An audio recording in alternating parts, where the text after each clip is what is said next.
from his studios in New York,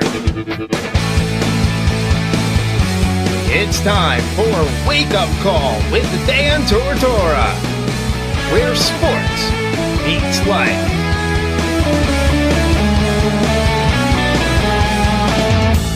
Here's your host, Dan Tortora. Welcome here to Wake Up Call with Dan Tortora on wakeupcalldt.com, your one-stop sports shop, and on mixlr.com/wakeupcalldt. Sorry for starting a couple minutes behind here on the broadcast this morning. I started doing something, and this morning I got pretty hyped about it, pretty excited. I've always been a card buyer, and as of this morning, I'm a card seller, which is pretty awesome and pretty crazy. Thanks to eBay, I have been selling some of my stuff that I don't need anymore and get rid of some stuff in the house, and I am now officially a card seller, which is pretty awesome and pretty interesting. And it helps me to, make the most of, I've spent a lot of money over the years, and now I have the opportunity of selling and making some of that money back, recouping some of that for the family. So it's kind of fun this morning to say that I actually started selling sports cards today. So it's been good, it's been fun, and I hope that you check them out online and see all the things that we have to offer. Just put another one up this morning. So thank you to everybody that's checking them out and that's buying up the stuff and all the things that we've been selling. So thank you so much for what you all have done to make this a new little venture for me and something fun for me to do. So much appreciated, much thanks for you for doing that. So this is cool, So we're a few minutes behind today because I woke up this morning and I made a sale and it was really cool and I'm really excited about it. So it's been a fun time and I definitely am looking forward to it. I got a lot of stuff in the house to get rid of, and when you're a collector, you want to give that to somebody else. Maybe I have a Spider-Man comic that I'm just not, it's taking up space in my house, but somebody really, really wants to put it up in theirs, or maybe they want to read something, or some of the things we have, electronics, I don't have the time to sit and play video games. And so, if I have video games that I can give to somebody else and, you could play with it or your kid can play with it, why not? So, I'm starting this venture off and giving it a chance and hoping that it'll be some fun here. But that's what I was doing this morning before I jumped in the studio, as I was selling some stuff. So, and it was pretty cool. It was a lot of fun. So good morning. I hope you're doing well, and I hope everything is going well for you out there today. And big ups and a big thanks to everybody for listening in to Wake Up Call with Dan Tortora every Monday through Friday from 9 a.m. to 11 a.m. Eastern Time right here on wakeupcalldt.com and on mixlr.com/wakeupcalldt. Shout out to Papa Joe, because I know that we got some family listening down in that beautiful, beautiful, beautiful, beautiful state of Florida, the second home of Wake Up Call with Dan Tortora, right behind Central and Upstate New York.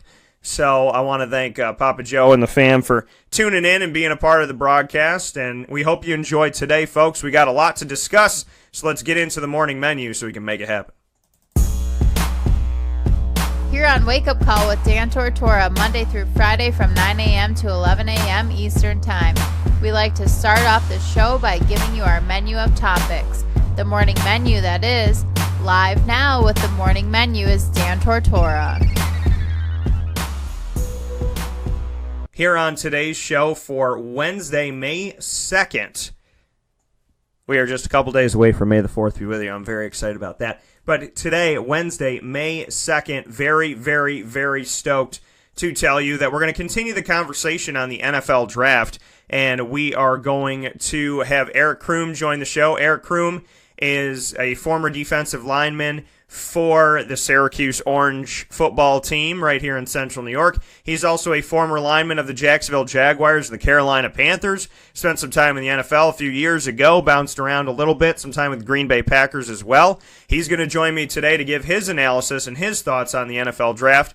As I told you, folks, we're going heavy on the draft this week. and we started off with my discussion going team by team. We still got a bunch of teams to get to in the 2018 NFL Draft Analysis post-draft. So I did some of that on Monday, and then yesterday we featured sports writer and good friend Ross Turetsky on the show and had a great time with him speaking on his thoughts on the NFL Draft, him coming from Northeast Pennsylvania. And then today from Detroit, Michigan, we'll be joined by former NFL and Syracuse defensive lineman Eric Crume to give his take on the 2018 NFL Draft. We'll be discussing a bunch of different topics, and I'm very excited to have him join the show in just a few minutes. And that's going to be today's show today. We might have an opportunity to get to some of the NBA playoffs. The Toronto Raptors led for all 4 quarters against LeBron James in Game 1, only to let LeBron and the Cavs come back in the regulation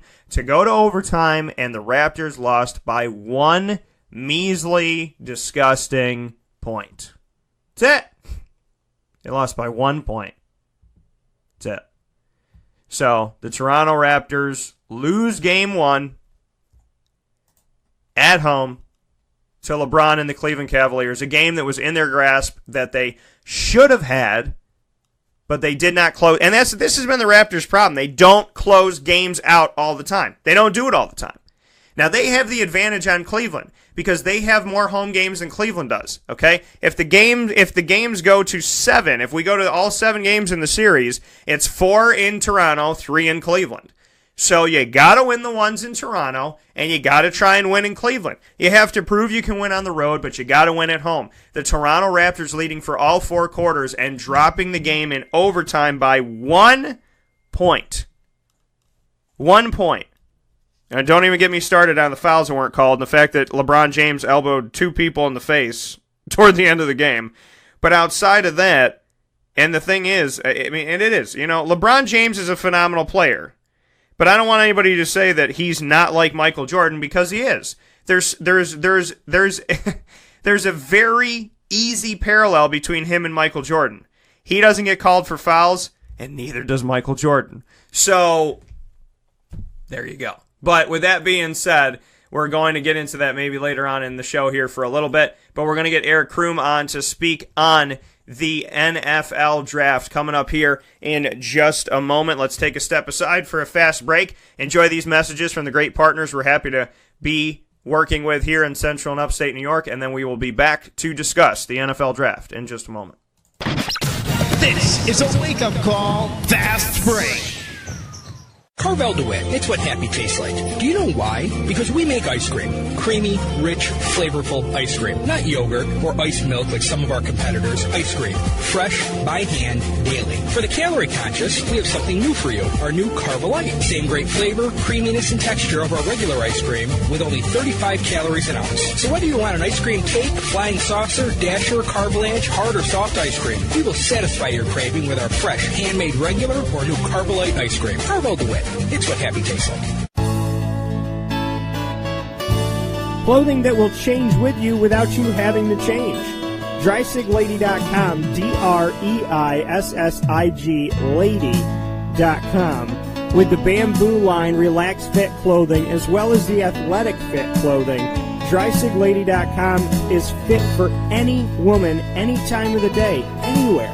Whatever you're doing, whatever your day commands of you, command yourself to feel comfortable in Drysig Lady Apparel. DREISSIG Lady.com. For all the women out there, feel good in what you're wearing. And don't feel like you have to constantly change throughout the day. Whether you're a stay-at-home mom, a business owner, going for a jog, going for a meeting, or just relaxing at home, DrySigLady.com is the right fit for you. DREISSIG Lady.com.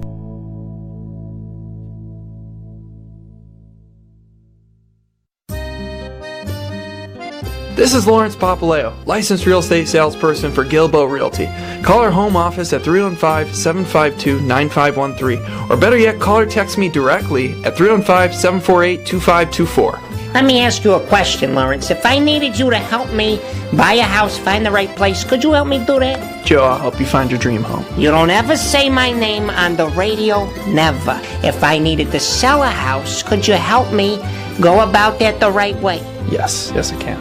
How do they get a hold of you? Call me directly at 315-748-2524. But you also do the commercial property. So if I got a business, couple businesses, gotta take one here, move it over there, do this, do that, are you gonna help me buy and sell my commercial property also? Yes, sir. I like that. What's my name again? I have no idea. Absolutely, but they need to know your name, so give it one more time. This is Lawrence Papaleo, licensed real estate salesperson for Gilbo Realty. My phone number is 315-748-2524. Why don't you tell them your name one more time and that number so we can jot it down? This is Lawrence Papaleo. Call me or text me directly at 315-748-2524. Welcome back here to Wake Up Call with Dan Tortora on wakeupcalldt.com, your one-stop sports shop, and on mixlr.com/wakeupcalldt. It is an honor and a privilege to be here with you every Monday through Friday from 9 a.m. to 11 a.m. Eastern Time on your airwaves to your tablet, your iPad, your iPhone, your smartphone, Samsung, whatever the heck you may have, your desktop, your laptop, whatever has the internet. At this point, they're going to start putting internets in porta potties and all over the place, but the Wi-Fi is available everywhere. I'm surprised it doesn't just follow you when you walk. So there's so many different ways to listen into the show. We thank you however you're doing it right here on mixlr.com/wakeupcalldt. With that being said, the show that goes with you, somebody that's been with us here for the last few months, and I love the opportunity of having him, is the man they call Eric Crume, former Syracuse and NFL defensive lineman.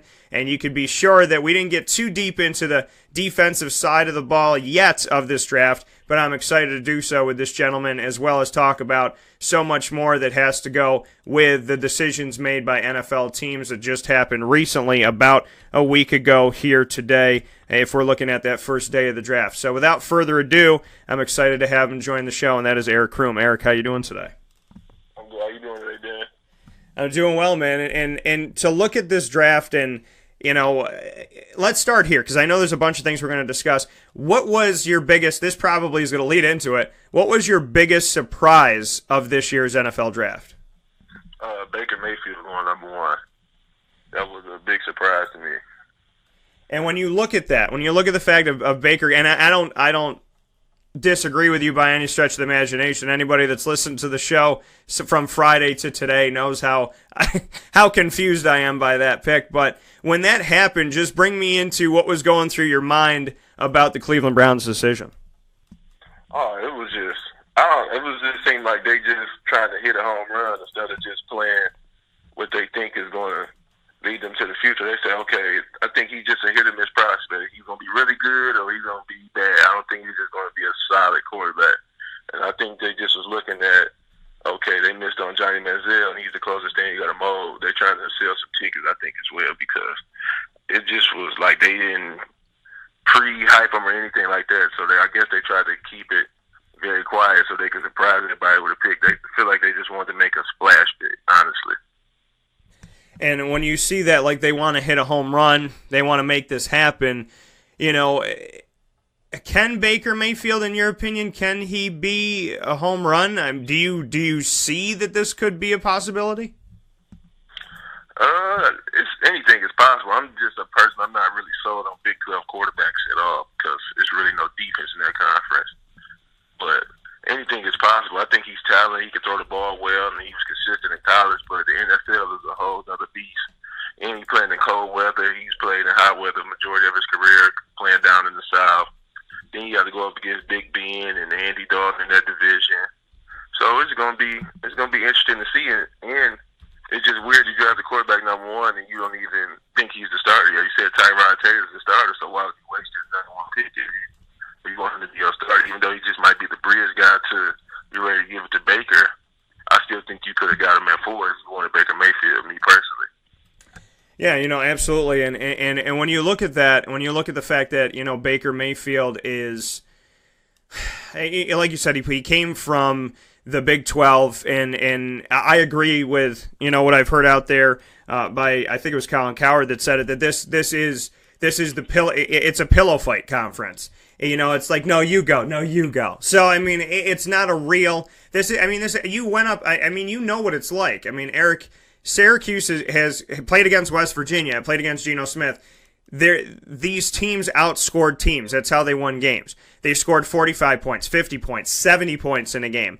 That's like Oklahoma and Oklahoma State. There is no defense. It's just an offensive show, which makes people go, "Oh my God, Baker Mayfield is so good. Look at everything that he's done. He's so amazing." But in reality, is he though? Is he really that amazing when you look at the defenses he went up against, and when he actually played teams that were going to front him and push him on defense, he struggled. He struggled at the end of the season. So, Baker Mayfield, they're trying to make a home run, but mechanically, what do you think about him? Because, he is a shorter quarterback, and what you realize in his highlight film, some of his best throws, quote unquote, are throws that I talked about yesterday were high. He's throwing to his receivers who have to go either to their face or above their face to catch the pass. So, we're talking about really good hands of his receivers because he doesn't really put the ball on the money, and he doesn't really, 9 times out of 10, play a defense that's going to pressure him like other conferences were going to do. Yeah, I just think everybody gets caught up with the comparisons because of height-wise. I think that's one of the bad things and great things about sports is that we have the basic comparisons. Like, everybody just wants to compare him to every good short quarterback. Oh, he can be Russell Wilson. He can be Drew Brees. Those guys are special in their own way. I don't think he's the passer Drew Brees is. He's not the athlete Russell Wilson is.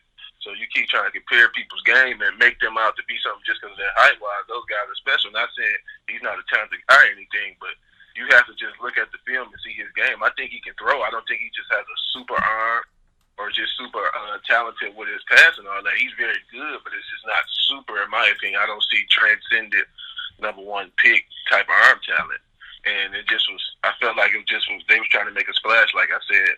It was kind of not saying a reach, not saying he's a good football player, but I still think you could have got him at 4. You could have forced everybody's hand. But he keeps getting compared to these other short quarterbacks, so it's unfair to them and unfair to him. Let him be him and play his game.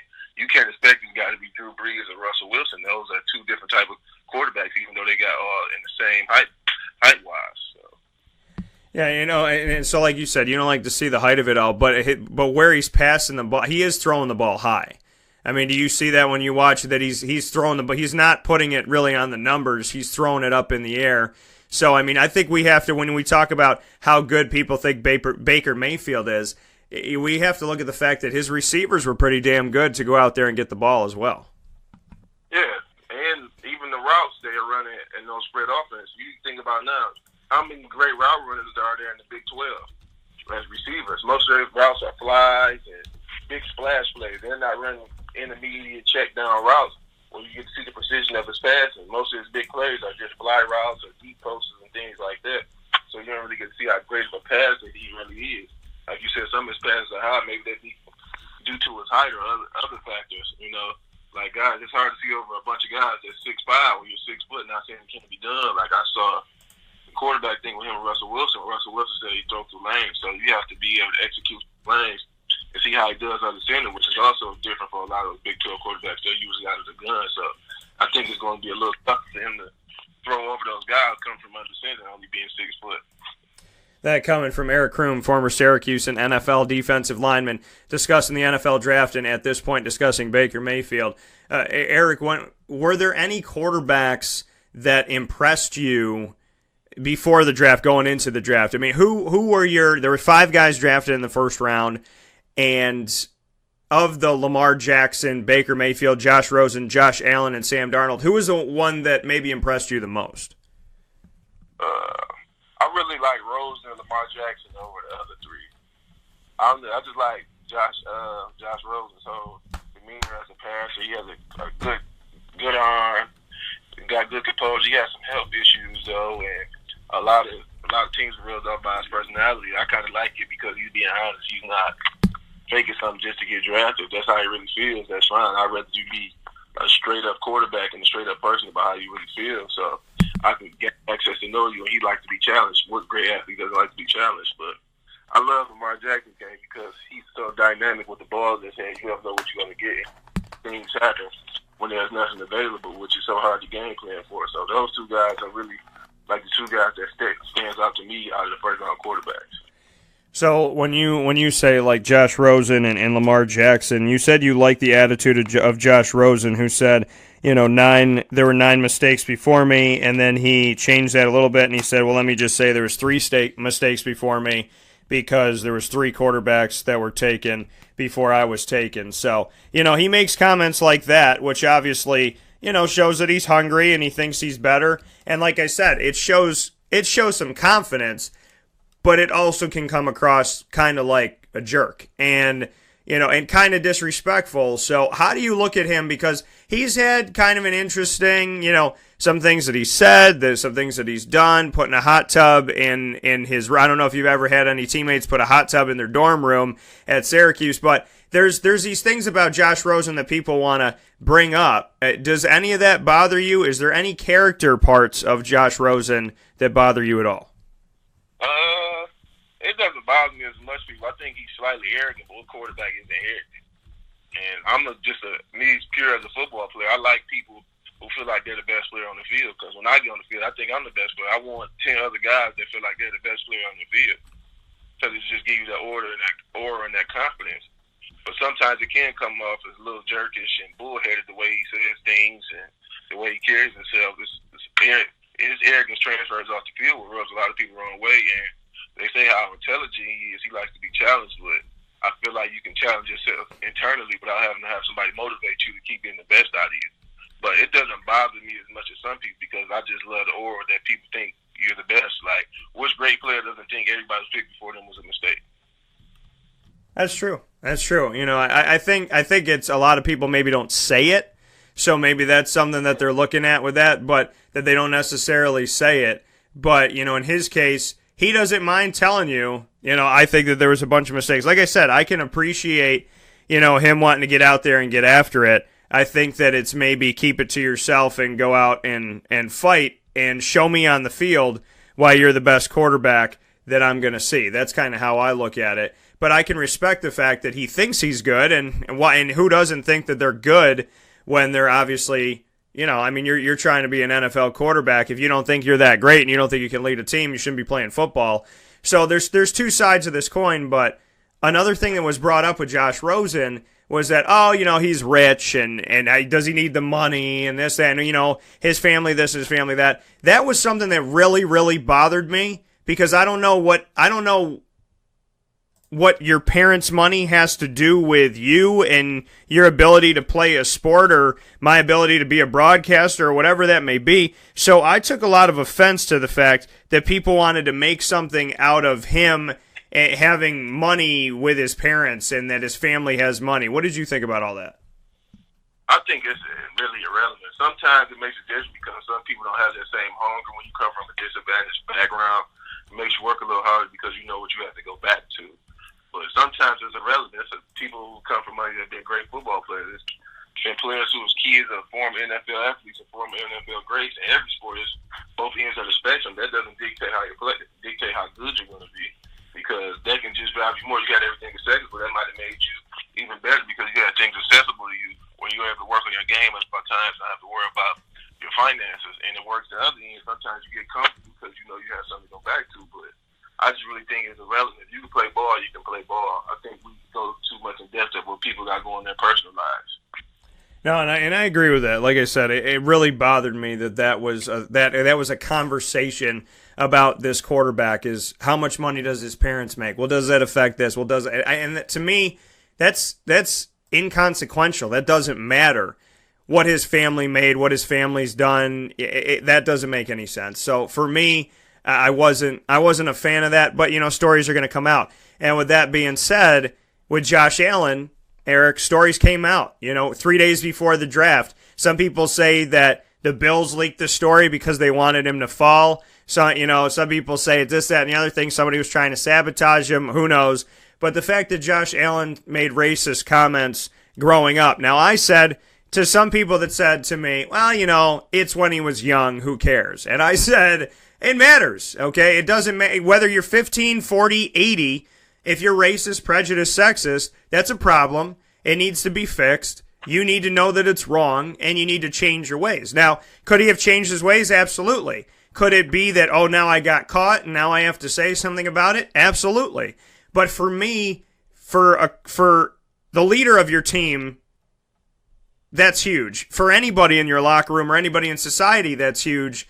That I take offense to the fact that Josh Allen said this, and it's like, being young and stupid. It's like, but that's how you feel. And it got caught, and now because it was out there and people could read it, you have to say something about it. If Paula Dean was never caught saying this, that, and the other thing, she wouldn't apologize necessarily. And I don't know, it bothered me that Josh Allen, we talk about his mechanics and his abilities and this, that, and the other thing, but what bothers me is looking at the fact that, he made these comments and that's obviously a problem, and when you walk into a locker room, that could be an issue. Yeah, I totally agree with you because, like you said, it doesn't matter how old you are. We know what's morally right and what's wrong from a very young age. It's not like it's something new. You know what to do and not to do. That's like if someone touched someone in the wrong way when you're 12. That don't take it away because you were 12. You knew what's morally right and what's wrong. And you cause division in the locker room because guys kind of looking at you going like, is this how you still feel or not? Even though you can show something different, you said this. And then try to make it. The thing that rubbed me the wrong way was excuses talking about how their friends used to switch phones and play games like that. Like saying racist things is not a game to play with people or any race. It's just not acceptable at all.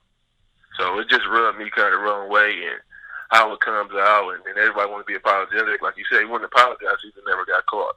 So. Well, and that's the thing, and I got to ask you. I mean, as someone who was inside of a locker room in the NFL, you had an opportunity to be around the Packers and the Jaguars and the Panthers, and obviously you spent time at Syracuse. If somebody in your locker room was racist and you found out that they were, be it a video that one of the guys caught on tape, be it something on social media, whatever it may be, let's say it's 10 o'clock at night and you're on Facebook and something shows up in your timeline and somebody shares it with you and says, isn't this your boy, isn't this your teammate, and you see a bunch of racial slurs, how would you respond to it? Oh, it would definitely rub me the wrong way. I don't know if you remember a couple of years ago at school, it was one of the, I forgot what sports she played, but we knew her, the girl Hannah Strong, when she said the racist comments and it spread like wildfire on Twitter to one of our teammates, and she called, I believe it was Julian Wiggum out of the name, the N-word and all that. And they brought it up years later, she's trying to get a job and everything. And we knew her, and it was like, I can't be around somebody who feels that way because what are you capable of? You've been feeling this way the whole time. It's not nothing new for you just to say that in an outbreak. Like, if you get into it and you just outbreak and say something racially, I feel like that's how you've been feeling for a long time. Like, I had people like Robert Welch is a great friend. He would never cross that line, never do anything like that. Like, and I wouldn't cross that line with him saying racist things. And it just would run me totally wrong way in the locker room because I have to look at you different because now I know what you're capable of. You've been feeling like this for a long time. This is not nothing new. My perception would be, how do you want me to go to battle for you when you have derogatory comments about our race, which really doesn't matter. You should judge people off their character anyway. Yeah, and that's the thing is, I don't understand why it happens in society because it should have never happened in the first place. But, when it's out there, when it's your quarterback, when it's your guy, I mean, that's, to me, it's wrong if it's anybody, and then that's supposed to be the leader of your locker room. In most cases, that's supposed to be, the voice of reason, the person that you look to outside of the head coach. That's the guy that's there and speaking with you. If Ryan Nassib was like, yeah, I hate black people, I mean, how do you suit up for Syracuse and go out that way in that moment? Yeah, it just changed the whole dynamic of the team. So it's like, and the majority of the athletes in the NFL are African American. We want these black guys to catch passes and block for you on that, but you can say derogatory things about them. It's just not a good look. You can't get people to want to go to bat for you. And as a quarterback, you're the leader of the team. People will be willing to run through walls for you. Like, that's somebody try to put their hands on the quarterback in the locker room. It's not going to happen when you're that guy because they know you're going to take us as far. We only going to go as far as you can take us. So the quarterback is the head honcho. He's the most important person on the team. So for you to make comments like that, it's going to be hard for people to respect you or rally around you because they don't know how you feel or how you think. And one of the things, with this Eric is, what would you suggest that is done here? In your opinion, if you're the team, if you're the Buffalo Bills, what would you suggest they do with Josh Allen when he steps into the locker room for the first time? I just think they need to sit him down and sit him down first with management to have a players-only meeting and let him know, get to let people know his character and everything. I feel like he owes them an apology. He hasn't done anything because how can you come in, even as a rookie, and try to command respect when you should say, I was in high school and all that? Like I said, you know when you're morally wrong. It's not, you learn at a very young age. It's not nothing new. You knew what to say and not to say.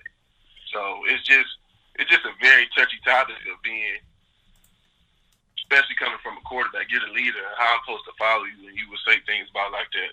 So it's just very different. I don't know how they're going to handle it. It's really kind of hard to put a sense of what they should do, but I feel like he needs to have a meeting with management and the players only meeting with his team to let him know the situation and try to fill him in on what he was thinking at that moment. That coming from Eric Crume, former Syracuse and NFL alum on the defensive line. Eric, before we take a step aside, you mentioned Lamar Jackson and the fact that, of the 5 quarterbacks, that was one of the guys that impressed you and stood out to you. The Baltimore Ravens came back into the first round. They had already drafted in the first round, drafted Hayden Hurst, a tight end. They haven't had a tight end in the last 3 years plus, arguably, that was going to be a healthy guy and a guy that they could lean on out. I mean, pretty much since Todd Heap, which is going back even farther, they haven't had a really good tight end that's going to be the guy that can dominate for the Baltimore Ravens and give them some hay and help them out, especially when they're trying to move the ball down the field and over the middle in the end zone and whatnot. So you get Hayden Hurst, and then Philadelphia's 32nd. Everybody's saying they're going to take a running back, which I thought would be insane because they already have Corey Clement, who is the undrafted rookie out of Wisconsin, who did phenomenal inside of the Super Bowl. And then you, as a rookie, as an undrafted rookie, mind you, and then outside of that, you have Jay Ajayi. So for me, I didn't think Philadelphia needed to take a running back or even necessarily be in the first round. They obviously agreed, traded with Baltimore. Baltimore comes in, and with the 32nd and final pick of the first round, they draft Lamar Jackson, making a statement on their future as a franchise, potentially. What did you think about Baltimore's decision to come back into the first round and take Lamar Jackson? I think it was a good pick. You got a guy you can mold and grow and develop under a Super Bowl winning quarterback in Joe Flacco. Getting a little older, and they might want to get from under contract. So I think it was a good pick. And like I said, I love dynamic quarterbacks, and their ownership has a history of making great picks, and he does a great job of doing his job. So I really love the pick, and I feel like it's a good fit to get more weapons around him, get a couple receivers, and do things like that. I just like the fit for him, and he's in a conference where he's playing against other quarterbacks. So I think it's going to bring the higher level out of him. Seeing Baker Mayfield go number 1, he might hold that as a grudge, playing against him every year. Got Big Ben and Andy Dalton, so now he has to raise his game to compete. So I'm interested to see how that works out for him.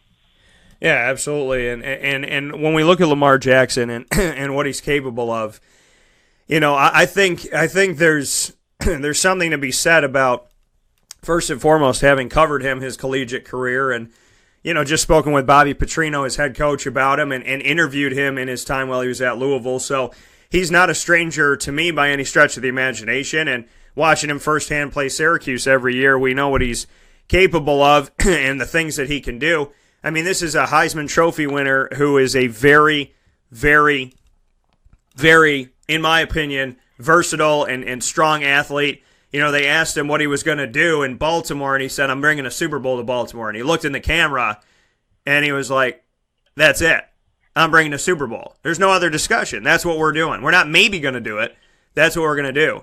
I mean, this guy is a competitor. He's hungry. He's got a chip on his shoulder, I'm sure, because he saw 4 quarterbacks go ahead of him and heard everybody talk about his mechanics and should he be a quarterback in the NFL and blah, blah, blah throughout the weeks leading up to the draft. He didn't hear it from me because I got asked that question. Do you think he's a quarterback? I said, yeah, hell yeah. Of course he's a quarterback. So as we move forward with this, I got to ask you this question. I'm going to set you up a little bit here with my thoughts to see how you would respond to this. So we're looking at Lamar Jackson getting drafted to Baltimore, and Hayden Hurst gets drafted to Baltimore this year. Mark Andrews, a backup tight end potentially, or the starter, depends on what him and Hurst do. He gets drafted to Baltimore. Baltimore changes pretty much their entire receiving core with bringing in Michael Crabtree from Oakland, John Brown from Arizona, Willie Snead from New Orleans. Alex Collins did eventually become kind of the starter, but this will be his first season to start as the starter, potentially in the backfield. So there's a lot of change on the offense. Is this the time that you change with all these new personnel coming in, with all of these people going to be learning an offense in Baltimore for the first time? Do you take advantage of everybody learning something new and change immediately to Lamar Jackson, or do you stay with Joe Flacco? I think you stay with Joe Flacco for this year, especially he's on the contract with that big contract. You don't have a guy making over $20 million on the bench. And like you said, I think he still needs a little bit of development as well. But I can see where you can put that together. Since everybody's coming in and learn a new offense, you might as well implement a whole system that revolves around him. But if you still feel Joe Flacco is your starter, you should wait until you're ready to hand the keys over to Lamar Jackson. Now, if you want to hand the keys over now, I feel like you implement a whole system based around his skill set. And, I mean, I have looked at this, and I've said, okay, Joe Flacco, he's been there for a while, but 5 out of the last 6 years, no playoffs. The only time they made the playoffs since winning the Super Bowl in 2012, they lost their first game, which it was a divisional round game. So, and obviously, he has lost wide receivers and running backs, and he's lost at times. He's gone down to his 4th or 5th string receiver and running back in the same season a couple seasons ago. But I look at the situation and say, you got everybody coming in at the same time. They can all learn the same thing at the same time. Do you really want to teach them a Joe Flacco stationary quarterback offense and then have to unteach and teach new for Lamar Jackson? Or do you try and trade Joe Flacco away to somebody like Denver, who maybe is not sold on Case Keenum 100%, and move to Lamar Jackson already? I look at it from the coaching side of, I'm going to bring in all these new draft picks and all these veterans that are coming here for the first time, and I got to teach them all how to play with Joe. Then next year I'm going to teach them all how to play with Lamar. Why not just teach them all the same thing, and I only got to teach them one thing one time, and then we move forward from here? So, I mean, I look at it from that perspective on the devil's advocate, so to speak, other side of it. Yeah, that's why they're professional football players. You adjust to the element. Like, those guys are pros. They can learn the playbook and adjust their game to whatever you need them to do, especially receiver. The routes are going to be the same in every offense for real. It's probably just learning more concepts than anything. So the route tree is not going to change from whatever routes you put in. I mean, for whatever offense you put in, the routes are going to be the same. So I just think you keep it the same until you're ready to hand over the keys. Now, if you're ready to hand over the keys, you might as well put your whole system in. So it's very interesting to see what they're going to do. And it's going to be hard for them to trade Joe Flacco with that big contract. Like you said, Denver is an option. They're going to give him $20. If they're going to trade for him and pay Case Keenum $10 million, why won't they just give Kirk Cousins the money he was asking for? Everyone's willing to do all this. Well, I mean, that's I mean, when you look at this, like you said, there's so many different arguments that you can have to this. But if John Harbaugh's almost fired last year, and this is Ozzy's last go-around, do they want to attach themselves to a horse that could end up in the firing of John Harbaugh, or does John want to try something different before he leaves? You know, I mean, there's a lot of elements to this because Lamar, I know a lot of people say, how can you take out Joe Flacco? That makes no sense. But at the same time, if you know you're going to change and you know you're going to have a new install, why not say Hayden, Mark, John, Willie, let's all do this now. Michael Crabtree, let's all do this now. Let's figure this out now. Let's change Baltimore now, because in the last 6 years, we haven't looked like the Baltimore Ravens, and it's time to look like the Baltimore Ravens. If you're Baltimore and somebody calls you up and says, hey, you just drafted Lamar Jackson, I'm interested in paying for Joe Flacco, do you entertain that? Yeah, they're interested in paying him, because you can get out the contract without having to even cut him and still have dead cat money. So there is the opportunity for that. I understand people wanting to have a changing of the guard, but at the same time, I think Lamar, it makes sense for everybody to learn it at the same time, the same way. With that being said, irregardless of where people end on the spectrum here that we discussed, Lamar Jackson, how good of a pro quarterback do you think he could be? I think he could be a real good quarterback. I just think you have to tailor the offense around into his skill set. There'd be a lot of problems with the mobile guys. They don't have an offensive mind that's tailored offense around them to fit what they best do. So I think if he gets the right coordinators and coaching plays that wouldn't invest in him and put the offense around him, because we've seen he can make plays and make people better. Louisville is not a Florida school or a Texas school where you're going to get the best top-notch talent. They get good talent, but it's not just superior talent as a lot of five-star recruits. So he made a lot of those guys better. And he had a better season last year than his Heisman season. People don't know. They just didn't win as many games. So he continues to keep getting better. His completion percentage went up and everything. All his things went up year to year. So he's not going to do nothing but continue to get better. Yeah, and he's obviously, when people say that he should switch, that he should not be a quarterback, I mean, how do you look at something like that? Because I think this is a versatile guy, and some people might say, oh, he's like Tim Tebow because they asked him to switch positions, but his mechanics, his ability, what he could do, he's very different. He's extremely different than Tim Tebow. I think that this man could be an NFL quarterback for potentially a long time. I mean, there's a lot of talent with Lamar Jackson, so when you hear people say, he should just be a wide receiver, how do you respond to that? It's silly to me. A guy who won the Heisman Trophy, was a Heisman finalist last year, improved his passing stats, just has to be receiver because he's fast. That's why I applaud him not running the 40-yard dash, because he made his stance. I'm going to play quarterback. Somebody's got to give me a shot at quarterback. You're just trying to switch my position. He's probably been playing quarterback his whole life. So it's unfair to him just to say because he's a talented runner, he needs to play receiver. We don't even know if he can catch or not. You just want to switch somebody, change their position, something they've been doing the last 15 years, and you didn't even give them a chance. It'd be different if they gave him a chance and it didn't work out. I'd say, okay, let's switch the receiver. They didn't even give him a chance first. No, and that's the thing, is to give him an opportunity and let him go out there and show what he is capable of doing. We're going to take a step aside here for a fast break. When we come back, I'm going to ask Eric something that was asked to me by Ross Turetsky yesterday when he was on the show. He said, if you had to put all of your money on the table right now in the 5 quarterbacks chosen in the NFL, in order, in the first round, in order, who would you feel safest putting your money on at number 1 all the way to number 5? I gave you all my 5. We're going to get Eric's in just a moment after this fast break. This is a wake-up call fast break. This is Jimmer Sikowski, owner-operator of Chick-fil-A Cicero, 7916 Brewerton Road in Cicero, right in front of the Home Depot.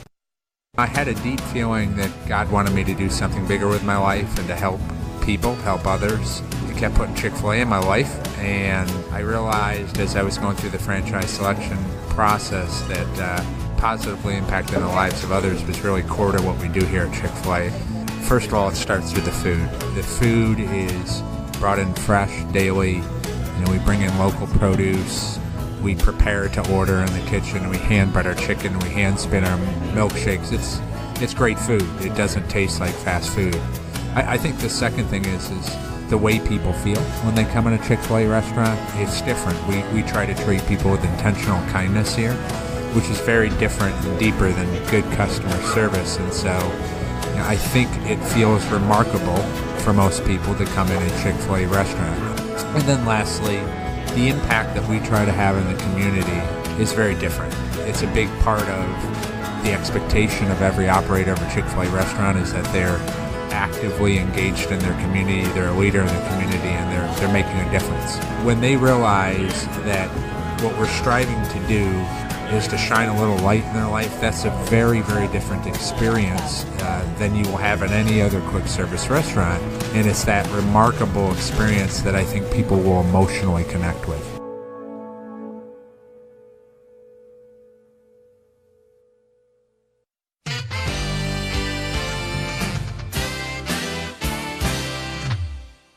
Hi, this is Domenico Vitali, owner of Giovanni's Formal Wear, where you look great and feel even better with our renowned tailoring and alteration services on any suit or any tuxedo from anywhere.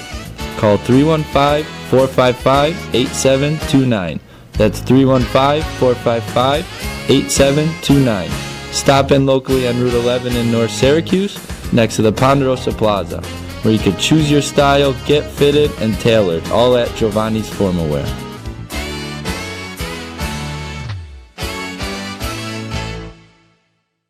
I'm George Townsend of Honda City with some good advice when buying a new car. The true cost of owning a new car is determined by the appraised value when you trade it. No vehicle appraises higher than a Honda. Next, look for low APRs and deep discounts. You also want low maintenance costs and great fuel economy. That's why my advice to you is to buy a new Honda. Looking pre-owned, visit our Honda Certified Used Car Center. Honda City, 7140 Henry Clay Boulevard, Liverpool, or HondaCity-CNY.com. It would be a pity if you don't shop at Honda City.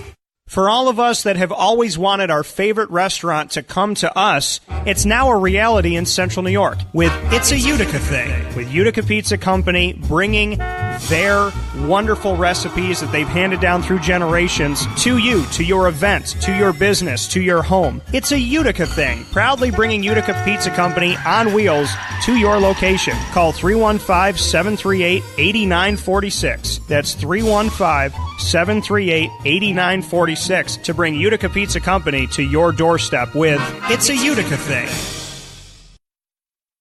I'm George Townsend of Honda City with some good advice when buying a new car. The true cost of owning a new car is determined by the appraised value when you trade it. No vehicle appraises higher than a Honda. Next, look for low APRs and deep discounts. You also want low maintenance costs and great fuel economy. That's why my advice to you is to buy a new Honda. Looking pre-owned, visit our Honda Certified Used Car Center. Honda City, 7140 Henry Clay Boulevard, Liverpool, or HondaCity-CNY.com. It would be a pity if you don't shop at Honda City. Welcome back here to Wake Up Call with Dan Tortora on wakeupcalldt.com, your one-stop sports shop, and on mixlr.com/wakeupcalldt. Proud to be here with you and proud to be on the line with Eric Crume, former Syracuse and NFL alum on the defensive line. As a defensive lineman, he knows all about attacking the quarterback, and it's time to attack this quarterback discussion. I was asked yesterday by Ross Turetsky when he came on the show to put my money on somebody. If you had to put your money down on a quarterback today of the 5 chosen in the 2018 NFL Draft's first round, who would you put your money on that you feel safest with, number 1, all the way to number 5? My list was number 1, Lamar Jackson, number 2, Josh Allen, number 3, Josh Rosen, number 4, Sam Darnold, number 5, Baker Mayfield. I send it over to Eric for his top 5. Eric, what do you got? Number 1, I'm going with Lamar Jackson. I just think he's such a dynamic playmaker. Even if you want to change him, I think he can always have an impact on the game. Even as a rookie, they could put some packages in where he's so dynamic. Number 2, I'm going Josh Rosen. I just believer of his confidence and his ability from when I watched him. Number 3, I'm going Sam Darnold. He'd probably been a little higher if he didn't turn the ball over so much in college. Number 4, I'm going Baker Mayfield because the talent around him, and I like his confidence as well. And number 5, I'll go Josh Allen just because I'm just a big person on consistency, and he was very inconsistent in his time at Wyoming when you look at his numbers. And when you look at this, and like you said, you know, the inconsistency, I like Josh Allen's arm. I like the passes that he made. I like his ability to run and do some things. I also like the fact that these quarterbacks that come from smaller schools and conferences that people don't necessarily pay attention to, that there's some really awesome things that can come out of that. So I like Josh Allen a little bit more. You don't like his inconsistency. The Josh Rosen factor, okay? He's going to have Larry Fitzgerald. Sam Bradford, we know, is the starting quarterback, but he always gets injured and yada, yada, yada. So we probably won't see him the whole season, unfortunately. And I hope I'm wrong. I hope that Sam Bradford is healthy the entire season because I'm sick and tired of seeing him get hurt. But when we look at it, we look at the reality of it all, okay, and we look at following the bouncing ball, so to speak. Josh Rosen's going to get an opportunity at some point in Arizona this season. He's going to have Larry Fitzgerald. He has Christian Kirk, who they drafted right after him to Arizona to be, you know, the heir apparent pretty much and learn under Larry Fitzgerald. What do you think about Josh Rosen in Arizona? He's going to stay on the West Coast. He went to school at UCLA. This is a guy who has found ways to come back in games. He's, you know, this guy's been down by multiple touchdowns and has made it a 40-something game at the end of regulation. What do you like about Josh Rosen? I know we've talked about him a little bit, but what do you think about him staying on the West Coast? He's going to be in the state that he played multiple times. He played Arizona and Arizona State when he was at UCLA. So this is kind of familiar digs for him, even though it's not California. Josh Rosen kind of has a nice setup, and he's going to have one of the greatest receivers, health-wise and consistency, that the NFL's ever seen in Larry Fitzgerald. I think it's a great fit for him. I love Coach Wilkes, how he coaches. He was down in Carolina. I was in Carolina. He's a very straightforward guy, inspirational. He gets you going, and he's not going to sugarcoat anything. So I think that's a great coach for him. And they have a great locker room full of veterans, which I think is great also. He doesn't have to come up with a bunch of young guys. Even though sometimes it's good to grow together, he has a lot of veteran personalities like Larry Fitzgerald. You got Patrick Peterson on the other side. Guys who play at the highest level it can get in the NFL of being all pro or pro bowlers. So he has a great group of veterans where he can come in, learn how to be a pro, and just learn to become a leader the right way. Turn that confidence into be able to galvanize the troops in the locker room. So I think it's a good fit for him. We look at Sam Darnold. Okay, now I want to bring up the roster here for Sam Darnold and what he has to work with as he goes to the New York Jets, because the New York Jets have really no option. I mean, McCown's done some good things, and he's managed games, and outside of that, they bring in Teddy Bridgewater, who hasn't really played on the field in a game for the better part of 2 years. So you have Josh McCown and Teddy Bridgewater, Bryce Petty and Christian Hackenberg. Well, they don't really like Bryce Petty, and they drafted Christian Hackenberg, but the Jets seem to have hated Christian Hackenberg more than anybody else in the NFL and have never once given him a chance. I can't imagine that he makes the team, let alone makes the practice squad, because now they have McCown, Bridgewater, and Sam Darnold. Sam Darnold's going to have these weapons: Isaiah Crowell, who underperformed in Cleveland; Bilal Powell, who consistently underperforms in New York; Thomas Rawls, who is a good running back from Central Michigan, who can perform and be your number one guy, but is always injured; Elijah McGuire, who is a rookie last year, drafted in the 6th round, who did a couple good things here and there. And then in the wide receiver core, they have a nice little diamond in the rough, Robbie Anderson. They have Jermaine Kearse, who came over from Seattle last year. They bring in Terrell Pryor, who is a nice kind of slash type of player who could do a bunch of different things. Our Darius Stewart, who was drafted in the 3rd round from Alabama, still left to see what he can do. Quincy Enunwa, who stepped it up before he got hurt. And they also have Andre Roberts, who is a free agent from Atlanta, who also who spent some time, I believe, in Arizona as well. So they've built some depth in their receiver core. Their running backs, I would say Thomas Rawls is my guy, and maybe Elijah McGuire if they're healthy. But what do you think about what Sam Darnold has around him for the Jets? I think he could use a little bit more, but you never know how those guys are going to gel. Maybe they develop a good chemistry where they work for each other. I like Robbie Anderson's game a lot. I think he's a tall, fast receiver, And like you said, they have some good pieces, but he doesn't have one go-to guy that just sticks out for me. Like, oh, that's the guy when everything breaks down, he can get him the ball. So it's interesting to see, especially being in New York, where they're going to be tough on him. So hopefully they give him some more weapons and some more pieces, but it's going to be interesting to see how he develops and gets his game, keep progressing in the right way with those guys. Do you think that it's going to be long before Sam Darnold becomes the starter there? I don't think so, because when you draft these quarterbacks that high, you're anticipating them starting. What do you draft a guy number 3 for? You want to keep sitting on the bench. I'm a proponent. If you draft a guy that high, put him out there and play. Sitting and learning is still different from playing. It'd be different. They were sitting behind like Hall of Fame guys, like Aaron Rodgers sitting behind Brett Favre. That's different. He's a Hall of Famer, but if you're sitting behind a guy that's just a marginal starter or a guy you don't believe in, I might think you might just throw Darnold in from day one. Sam Darnold, this is another chance that the Jets are taking on drafting a USC quarterback. They did it with Mark Sanchez, which began with back-to-back trips to the AFC Championship and ended with a butt fumble. Do you think that Sam Darnold's going to be better than that? I wouldn't even put that type of misery on Sam Darnold. And I don't think you can get worse than that. I think you can get worse than that. That was one of the worst things I've ever seen in my life. Have you ever been on a team where someone has butt fumbled? Never. I've never seen that in my life till then.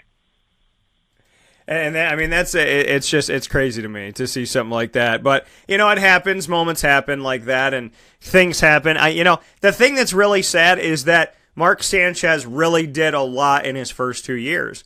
But it was everything after that. And now, I mean, for goodness sakes, the man is a backup to a backup, and he's suspended for the beginning of the season because he broke the performance-enhancing he broke the drug policy of the NFL, so the substance policy. So, you know, it's just kind of like an E! True Hollywood story at this point.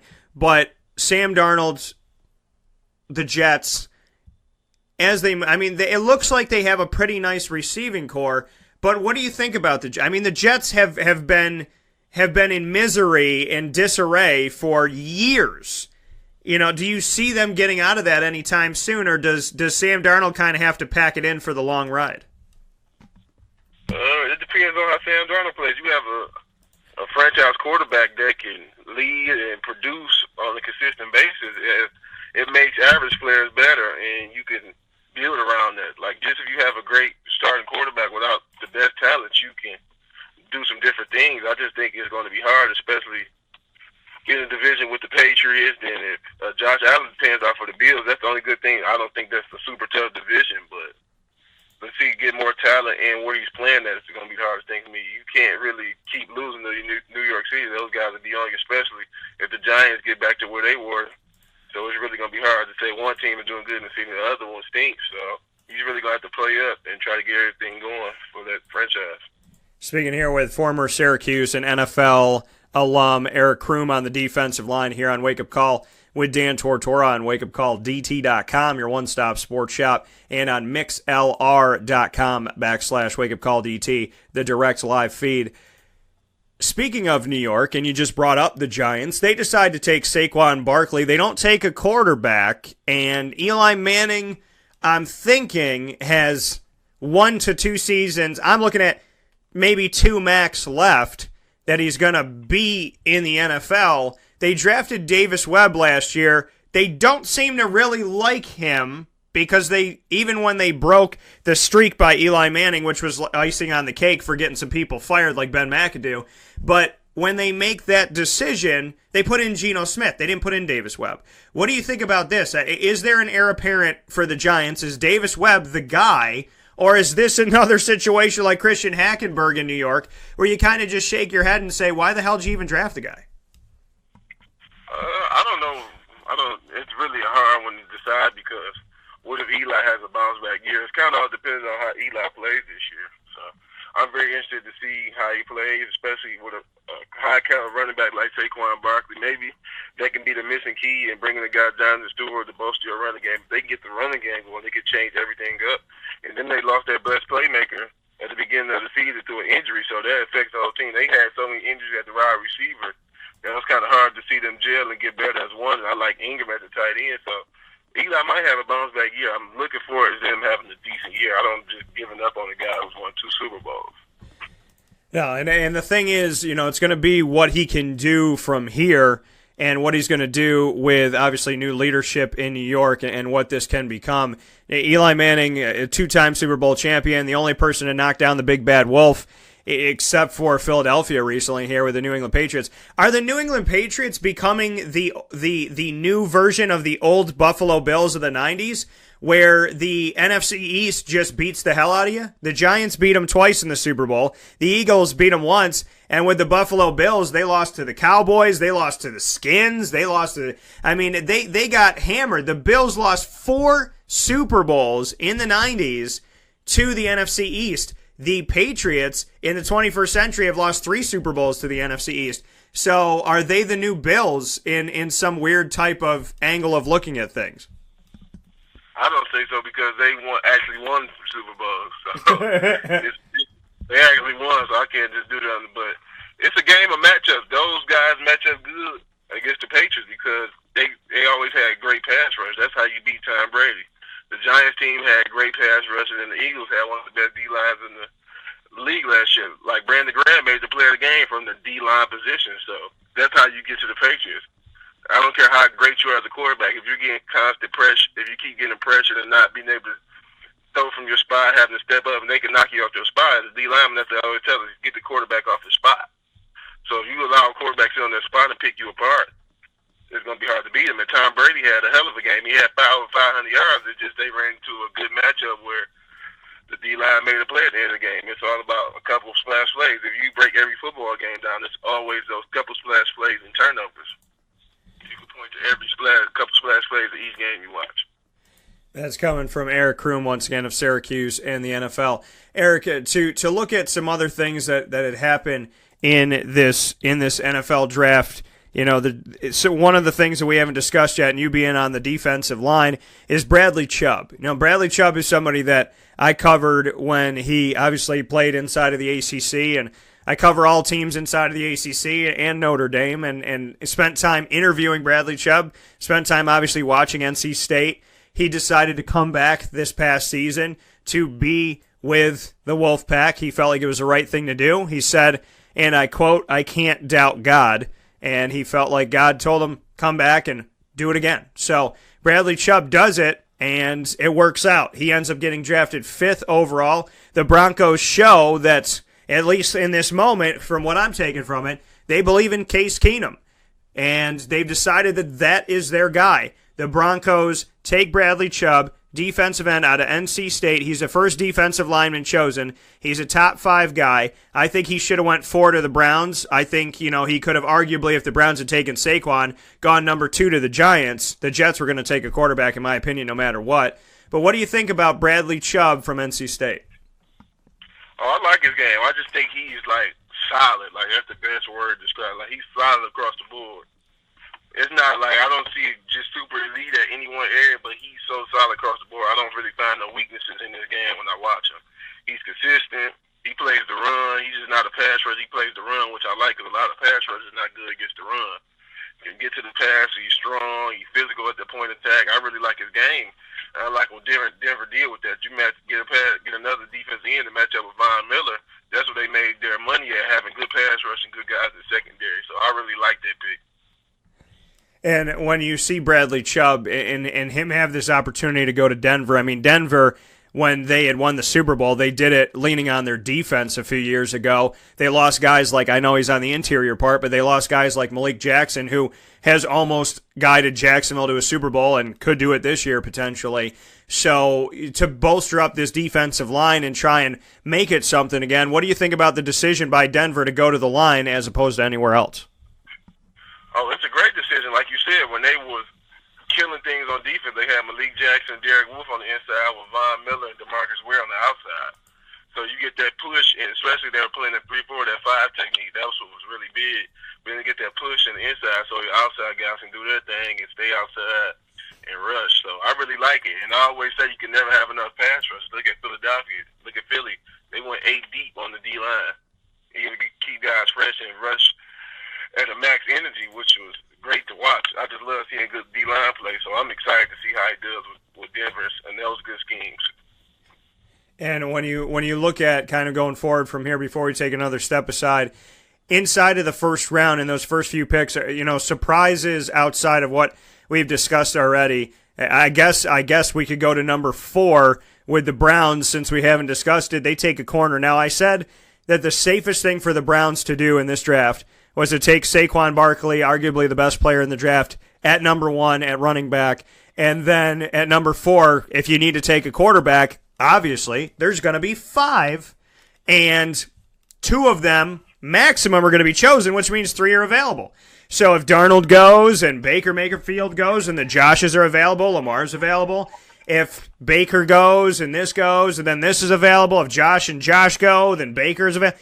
Arguably the Browns were going to get Baker Mayfield at number 4 if they use the number 1 pick on Saquon Barkley. So Denzel Ward, arguably the number 1 cornerback in the draft out of Ohio State. But what do you think about the mentality of the Browns to take Baker Mayfield, who I think they could have gotten at 4?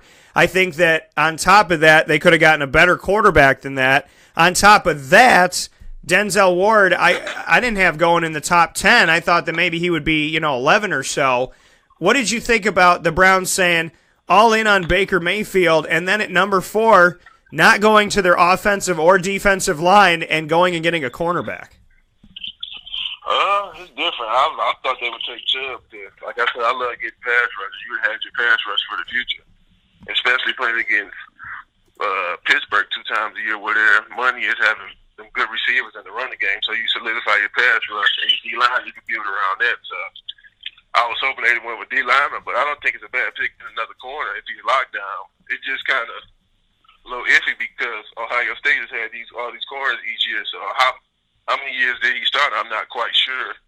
If it was he like a 2 or 3 year starter, but they had 2 corners going the first round last year. So I don't know if he started that year before. So. Yeah, and the thing is, with Denzel, like I said, it's not that it's a bad pick. It just doesn't make any sense. Now, the Colts did something exactly what I thought they were going to do, which was draft Quentin Nelson, an offensive guard out of Notre Dame, because protecting the quarterback and moving that ball down the field has been an issue. The Colts do that. We talked about the Bills. The Bears. So the Broncos did what I thought they would do if the Browns were stupid, which they were. The Colts did what I thought they were going to do. The Bears did what I thought they were going to do. All exactly. Raquan Smith, linebacker out of Georgia. So what can you say to some of these moves? I mean, the Broncos are trying to get better on defense again. The Colts are trying to establish protection. The Bears are trying to bring that middle of their defense back to prominence because nobody fears the Bears' defense anymore. So these aren't your quote-unquote sexy picks or attractive picks, but yet these are picks that can help them out for a long time to come. What do you think about them? Well, I really like the Roquan Smith pick. Every time I watched him, he just jumped off the tape and off the screen to me. Like, he's always making plays. He goes sideline to sideline. I like what Chicago is trying to do. They got the young pass rush a couple years ago with Leonard Floyd. Now you get an every down linebacker, make some moves in free agency. So I like the direction they're going. I like what the Colts did with Quentin Nelson. Quarterback is your money, so you get a good old lineman to protect the quarterback. I like those. And then as far as the Packers did something with their first 2 picks. They had a first-round pick and they had a second-round pick. And with these first 2 picks, they decided to go and help out their secondary, and they drafted in the first round at number 18 overall. They took Jair Alexander, another guy that I'd interviewed and covered. He's out of Louisville at the cornerback position. And then in round 2 and overall 45th pick, they took Josh Jackson, cornerback out of Iowa, arguably 2 of the top 5 in the nation. What do you think about Green Bay? Because I love the fact that they addressed their secondary issues, and they potentially have 2 starting corners as rookies to put their vets on blast and say, hey, guys, like these guys are coming in with an opportunity to start right away. Oh, yeah. They addressed the need that they needed. When you watch Green Bay, they're giving up a lot of plays in the secondary. They couldn't stop nobody. So if you get some guys that can man up, you can do different things with their scheme. And a little fresh blood in there that motivates the older guys. Are you going to get it together or are you going to get up out of here? So I like what they're trying to do. And they got gang extra picks by trading back. So. And that coming from Eric Crume, once again, Syracuse and NFL alum. We're going to take a step aside for a very fast break. When we come back, I will speak with Eric on some other, besides Baker Mayfield and what the Browns did in general in the first round. We'll get Eric's thoughts on other shocks of the first round. If he was thrown off by what Atlanta did, what Seattle did, and also Jacksonville, if he had some surprises, and the Patriots. We're going to talk about those 4 teams' first-round picks and if any of those surprised him in just a moment. This is a wake-up call, Fast Break. Gear up with the real deal at Dreisig Apparel, creating what people are going to see and learn about you before they even meet you. Gear up for what you need for your team, business, or event. To look professional, look good, and feel good, outfit yourself at DreisigApparel.com. That's DREISSIG Apparel.com. The only place to gear up with the real deal. What's the universal language of a fan? Clapping your hands. With Fan Hands, the ultimate sports fan accessory, find your team color, slip them on, and start cheering on your favorite team with 11 different colors, always in stock on fanhands.com, where you'll find the ultimate sports fan accessory. Real fans wear Fan Hands. Utica Pizza Company spells family. Your family, my family, their family. The recipes that they have shared with each other throughout the years and have now been so gracious to share them with us. I can sit here and talk with you about all the great things that are on the menu, but we'd be here forever. So let me say this. Utica Pizza Company is second to none. And now you can bring it home with you and you can dine in the restaurant. UticaPizzaCompany.com will give you all the information that you need. And let me say, these Utica greens, they're the best. Utica Pizza Company. Call them and place your order at 315-214-3060. That's 315-214-3060. Families break bread at Utica Pizza Company. Welcome back here to Wake Up Call with Dan Tortora on wakeupcalldt.com, your one-stop sports shop, and on mixlr.com/wakeupcalldt. Proud to be here with you on May 2nd of the year 2018, hanging out with Eric Crume, Syracuse and NFL alum, and we are discussing surprises of the first round. And so we're going to start with Rashad Penny. I'll give you my thoughts. I don't want to ask a loaded question, so I'll give my thoughts in a second here. But Rashad Penny, surprise or not, going to the Seahawks in the first round? I didn't think he was going in the first round, but they needed a running back bad, so I don't think it's a bad pick. I just think it's a great running back class where you could have got a lot of guys in second or third round, but I'm not angry at the pick at all. No, and he immediately jumps to number one over Chris Carson, J.D. McKissick, C.J. Prosise, and Mike Davis. I mean, this guy's going to be, I would expect when camp opens up for him. I mean, Chris Carson had some good moments before he got hurt, but I expect Rashad Penny to be in the two deep minimally and then potentially be the starter for Seattle, who hasn't been able to run the ball. Don't forget, they couldn't run the ball with Marshawn Lynch in Marshawn's last season there, nor did Thomas Rawls. He got hurt as well. And then they decided to get Eddie Lacy, who I told you over and over and over again was a mistake. And Eddie Lacy was in some books as the top 10 running back in fantasy football, and I told you he didn't even crack my top 30.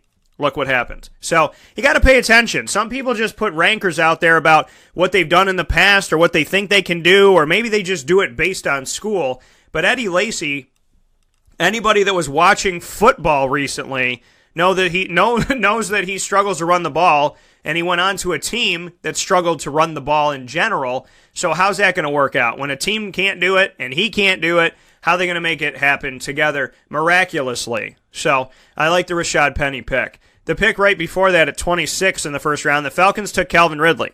Now, they don't have Roddy White anymore. They lost Taylor Gabriel to off-season moves, but they do have Julio Jones. What do you think about Calvin Ridley, who looked extremely pissed off that he was drafted 26th?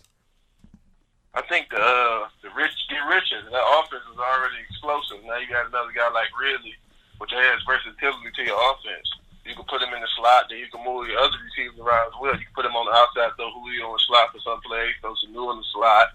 So it gives you more versatility with all those weapons on the offense. So I'm interested to see how they maneuver. I just think they took the best player on the board, besides the position. They had receivers, but I felt like they just took the best player. Sometimes it pans out well for you because you can never have enough talent. I think he's very talented. He's a good route runner, good speed. So I think it's going to be a great move for them, and it adds another weapon to their already good offense. And I can agree that they obviously add a weapon to this, and the fact that he is going to be back at Mercedes-Benz Stadium, where I saw Alabama face off against FSU to start off the season in the Chick-fil-A kickoff game last year. So he already knows what his home field's going to look like and got a little vibe for it already, which is kind of something cool here. The Patriots get Sony Michel. We talk about the rich getting richer.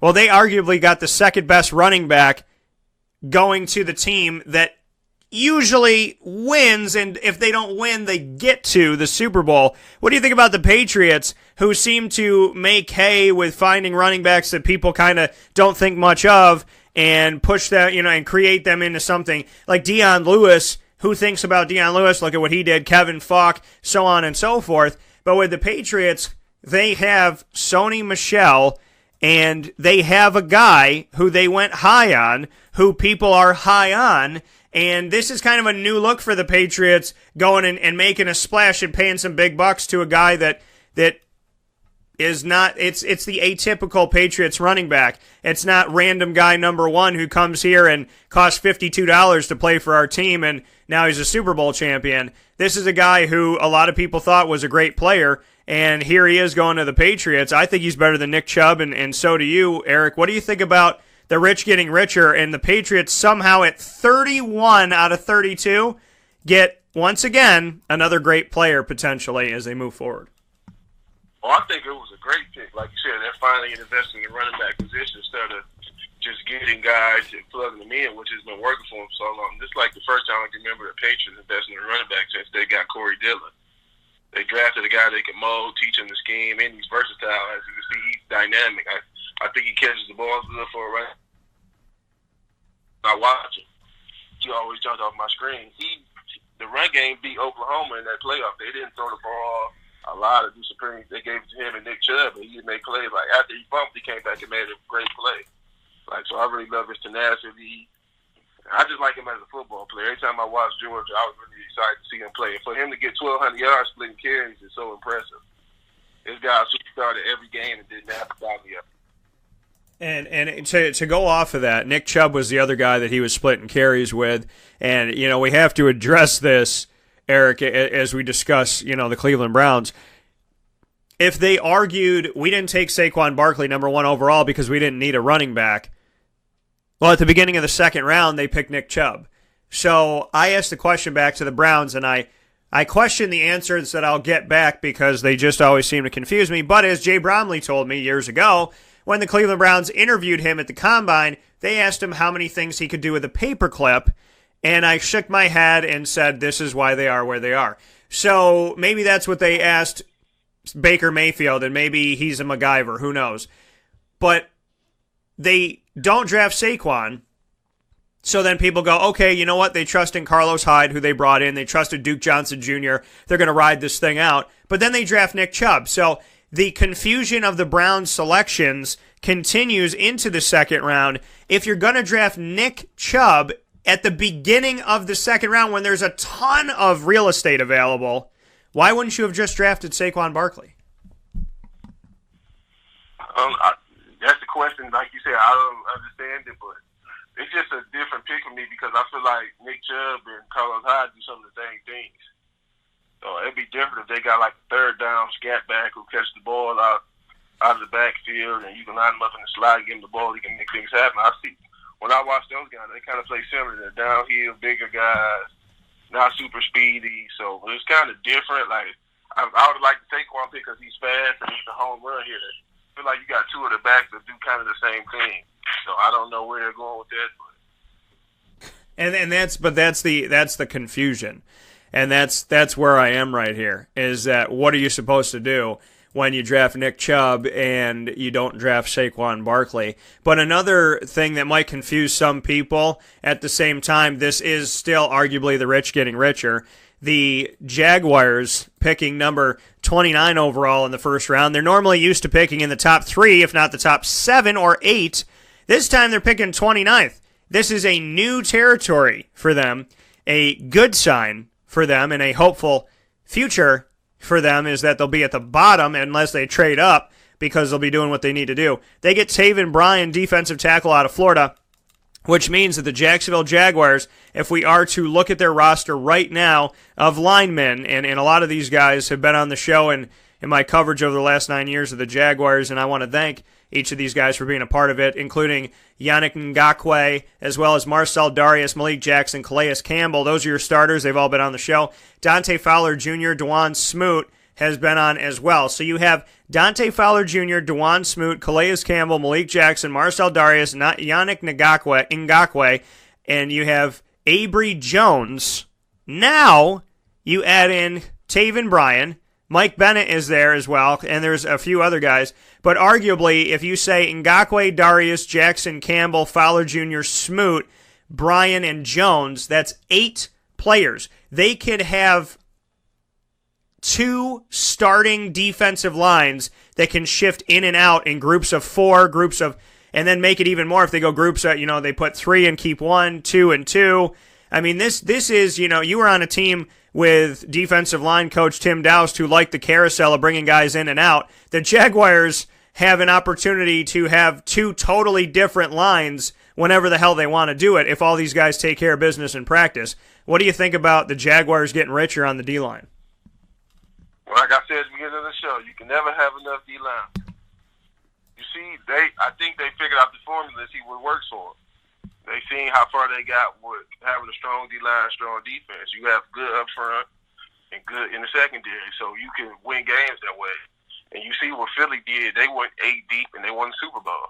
Keep those guys fresh, and I think that will kind of happen in the New England game. Those guys got kind of tired if you watch because they were on the field so much. So you get solid plays that you don't really lack off when you sell somebody in. That's so great to have when you could put a guy in and still keeps going without having a big drop-off, So I think it's good to have backup linemen that can come in and produce at the same rate, or unless they're prime enough to move some of those guys and bring another piece in. And when you see, outside of that, the argument can be made, though, that the Jacksonville Jaguars did not address their linebacker core early on, which some people, including myself, said this could be a place to go. Miles Jack's on one side, Telvin Smith's on the other, and at the Mike linebacker, there's Blair Brown, who was drafted in the 5th round last season out of Ohio, and turned out to be a nice little addition that Doug Marrone even made some positive mention of going through the season.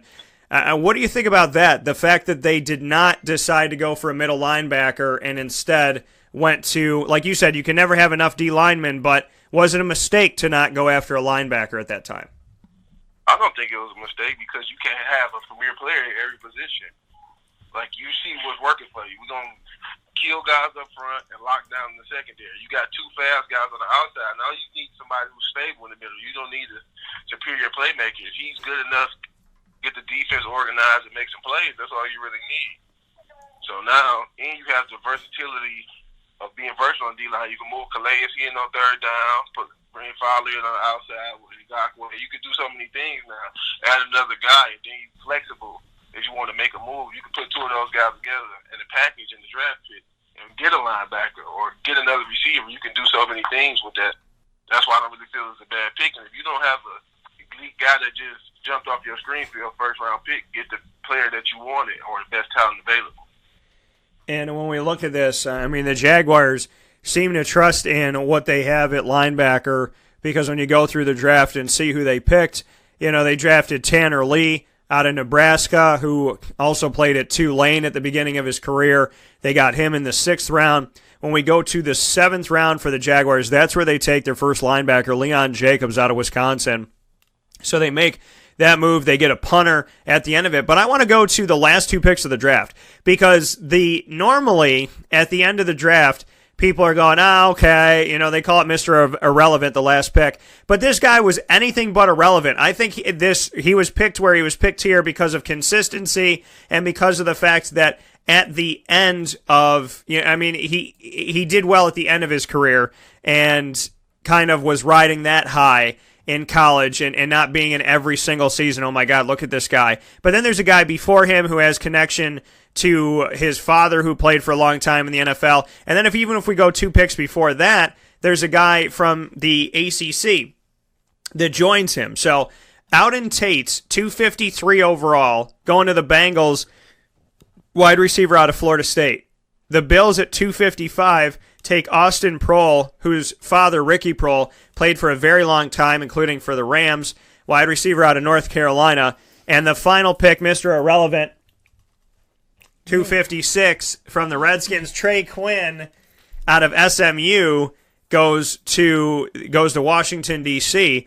Normally these picks are not ones that people focus in on that much, but I can't help but look at the Redskins' final pick of Trey Quinn, who's a guy I covered out of SMU in my coverage of the American Athletic, and I think this is a great pick. I think this is a guy that can make your roster. And then Auden Tate and Austin Proehl, these are 2 guys from the ACC. So, call me crazy, but the end of the draft still was exciting for me for some of the players that were picked here.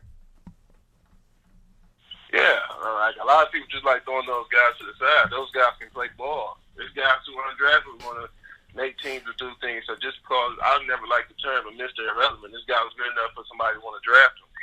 So I don't just say, oh, this guy can't contribute and all that. And at worst, you can get these guys special teams to have an impact. So you don't have to be every down player to make an impact. So I just don't like people just throwing these last few picks to the side like, oh, he's Mr. Irrelevant and all that. He was good enough for somebody to want him, so he can't be that bad. No, and that's the thing. And with Trey Quinn, like I said, I think this is a guy who could be a steal. Maybe end up on some people's fantasy rosters later on in the season if they're paying attention like they should be on wakeupcalldt.com to the fantasy football page. We'll take a final step aside here with Eric Crume, and we'll wrap things up in just a moment on our NFL draft coverage this morning. This is a wake-up call fast break.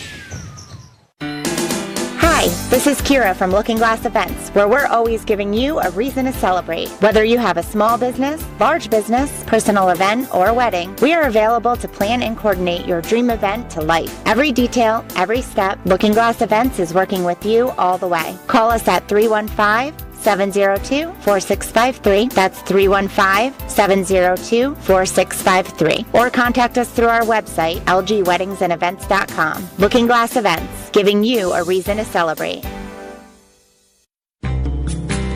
The Penn & Trophy Center on 111 East Willow Street in Syracuse, New York, has been making memories for Central New York for over 60 years. It has the trophies for your teams, and when you walk in there, it's so much more than just that. When you walk into the Penn & Trophy Center, you are immersed in the reality that anything can be customized, anything can be engraved, whether it's for your anniversary, your wedding, your bar mitzvah, your birthday party, whatever you want to do with that memory, that watch from grandpa, or that bracelet from mom, or that wedding ring that's been passed down through your family. If you want to get something engraved with a memory to last a lifetime, the Penn & Trophy Center, 111 East Willow Street in Syracuse, New York, where memories are made and where memories last a lifetime. The Wildcat Sports Pub in Camillus, New York is located on 3680 Milton Avenue in the Home Depot Plaza. It is your family-friendly sports bar and restaurant. Folks, some sports bars aren't family-friendly. Some family-friendly restaurants are not sports bars. The Wildcat Sports Pub in Camillus, New York is proud to be both.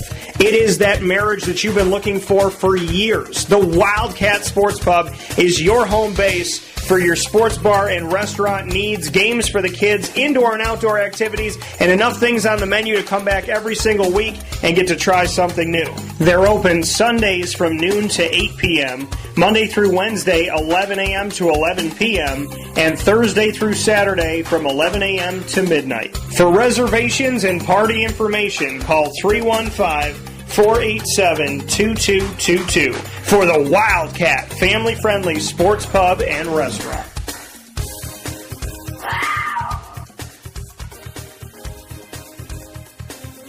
Welcome back here to Wake Up Call with Dan Tortora on wakeupcalldt.com, your one-stop sports shop, and on mixlr.com/wakeupcalldt. Proud to have you here on the broadcast every Monday through Friday from 9 a.m. to 11 a.m. Eastern Time, and we appreciate you tuning in to the show here on mixlr.com/wakeupcalldt, which you can also pick up the MixLR feed on wakeupcalldt.com. Eric Crume and I are discussing Zaire Franklin. We had to get to Zaire here to round out the show. Save the best for last in him getting drafted. He's the only Syracuse player this season to be drafted. He was drafted in the 7th round. The Colts waited. You know, I feel like there's a lot of good 7th round real estate this year. Maybe it's because I'm paying more attention to the draft than I ever did.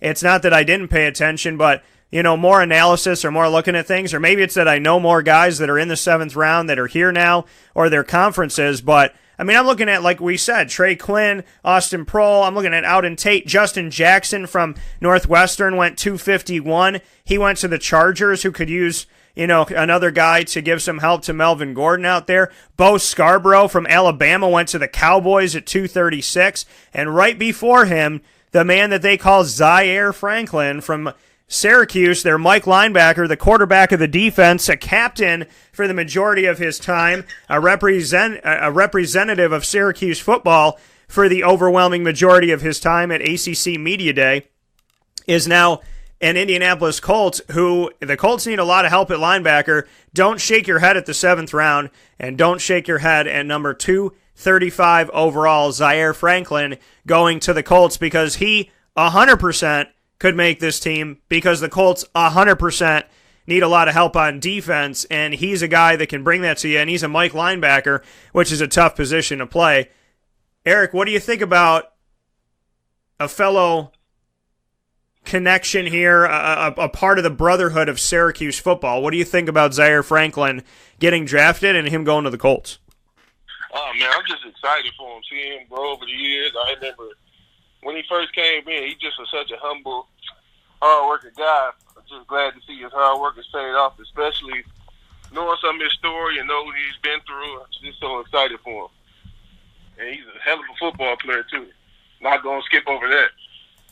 No, he is. He's an amazing football player, and a very hard-working guy. And it was really funny. We did a live show at the Wildcat Sports Pub here in Central New York on 3680 Milton Avenue in Camillus, right in the Home Depot Plaza. Make sure you go check it out, folks. NFL fans and people that like good food in general, this is the place to go. Very family-friendly. There was a kid's birthday party going on, people drinking at the bar, we're doing a live show, and it all somehow meshes together and works well together because Danny and Heather Tome know what the heck they're doing at the Wildcat Sports Pub, and I appreciate it. So with that being said, we were sitting there, Jonathan Thomas, Zaire Franklin, and myself, and a lady came up and she said, "Who's your favorite team?" And he said, "It used to be Philadelphia." She's like, "What do you mean?" He said, "Well, I'm from Philadelphia." But he said, "Philadelphia's not my favorite team anymore. My favorite team is whoever drafts me." And it's like statements like that, mentality like that, like I have no allegiance to anybody unless they give me an opportunity, and then I'm going to show out and show them what I can do. He's a hard-working, hard-fighting guy. I'm excited about what this Philly product can do. And, I really honestly believe Zaire Franklin's going to land somewhere, because I think that the switch from the defense, from an attack mode defense of Schaefer to a read and react defense under Babers, changed what some players look like Zaire Franklin. I think it takes some of the electricity or some of that fire out of the film. I think it maybe downplays his game, and it negatively worked against him, where I think Zaire's so much better than the defense might have showed in the last 2 years. So I think that the Colts got a steal, and I think if Schaefer was still running the defense at Syracuse, then I think Zaire Franklin would have gone to the Combine. So, it's kind of a unique situation. I thought that the defense was going to affect him in this way, but it's nice to see somebody take a chance on him, because I think they might have found a nice little diamond in the rough part of this, in the ending of the draft, so to speak. I mean, I don't know what you see in the defense and what I just mentioned, Eric, but I think that Zaire's game was affected on film, but when you look at the player himself, he's going to show out, and I think he's going to make a roster somewhere. Oh, yeah, like him and Paris Bender were two of the best linebackers in the country. It's just like you said, we spoke about this before, the scheme. You can't get those type of players reading and reacting. You got to let those guys go and unleash them. They're football players. A linebacker's an aggressive position. You have to use your mind and attack. You can't sit back and wait and try to watch things, because it slows you down. Those guys are hell of a football players. I just think the scheme wasn't fit for their game. But Zaire is a very high character guy, too. He's great for the locker room. How many guys coming this year in the draft were 3-time captain? It's not, it's very rare. This guy was a captain as a sophomore. So he brings a high character and the type of quality in your locker room that you would love to have. And him and Paris Bender was just so exciting to watch together. Even in that cover 2 that defense, I hated the defense, but like you said, I think once he gets with the right team, and I think he'll make a team, whether it's with the coach or another team, because he's just such a high character guy and such a hard worker. And all those other guys, I think they all have the shot. Yeah, so that's all coming from Eric Crume here on the broadcast. And Eric, before we jump out of this thing, something just happened as we went to the fast break, and that is that Eric Reed has now joined Colin Kaepernick in filing a collusion grievance against the NFL. I'm looking at what's going on right now. He took a knee during the national anthem with Colin Kaepernick when they were both a part of the San Francisco 49ers. And when we look at it here, he's filed a collusion grievance against the NFL, has allegedly hired the lawyer of Colin Kaepernick, and it says that it was reported by Dan Graziano of ESPN. So that Eric Reed has hired Mark Garagos, an attorney who's representing Colin Kaepernick, and we're awaiting to see what this is going to be. But the collusion case, the fact that Eric Reed for kneeling has been blackballed from the NFL. Colin Kaepernick, who people were saying, he's just not that good, or we just don't have a place for him, or this, that, and the other, that he filed a grievance and said, there's obviously something wrong here, and so this is where we sit. Now, Reed did meet with the Cincinnati Bengals in this offseason, and he was asked about his protests during the national anthem, and obviously he was not signed by the Cincinnati Bengals. So now we look at this situation. Now, Richard Sherman has weighed in on it. He said, quote, "We are concerned because he played at a high level for just about every year that he's played in this league." Speaking on Eric Reed, "He's made enough plays to be signed with a team and to make his money. He deserves his money. Safeties make a certain amount. I would think he's top 5, top 10 safeties in this league, so he deserves to be paid accordingly." So there is concern there because you would think a player of his caliber and his quality would be picked up by now, end quote. And this is where we sit, that Eric Reed and Colin Kaepernick are filing grievances of collusion against the NFL for preventing them from being signed, blocking them supposedly because of their protests. What do you take from all this? Like you said, I agree. He's starting NFL caliber football player. Why is he still hasn't got signed yet? So it's just a little iffy to me. And even with the Kaepernick situation, he's better than a lot of guys on the roster. So the NFL can't hide the issue no more. It's the protest. You can try to slice it up and shape it any way you want to, but it's because of the protest. It's not because of ability. I thought NFL was based off your ability, your talent, and your ability to play football each and every Sunday. So it's just kind of very shaky to me that these guys won't even get an opportunity. Free agency has been open for months, and this guy hasn't got signed yet, but he's been a starter in this league, produced in this league at a high rate, and high level, and he can't even get a job. It blows my mind that this guy is still unsigned, and even Kaepernick is unsigned. This guy went a whole year without getting signed, but this guy they're signing off the street haven't played football in years. It just doesn't make sense at all. No, and that's unfortunately where we sit right now. Is that I like what Jacksonville did. I like that Jacksonville said because they said kneeling was never about the flag. And Jacksonville said, you know what, we're going to kneel before the national anthem to tell everybody we're against police brutality and inequality. Then we're going to stand during the national anthem. So we're going to separate what it's about, stop making it about the flag or make people think it's about the flag because it's not. So let's make it about what it's about. Let's take a knee for what this is about, and then we'll stand for the flag because we're not disrespecting the people that fought for this country. We're not disrespecting people of every color that put the flag on their back in this country, but we are knowing that there's problems in this country and we need to address it. So we will address it before the national anthem during games. And I like that balance. I think the New Orleans Saints did that as well. But for these guys that have taken knees, it's a decision. They're not shooting anybody. They're not stabbing anybody. People think it's disrespectful. I can understand their argument. I think it's disrespectful what happens to African American people in our culture too, and I would hope that people can understand that argument.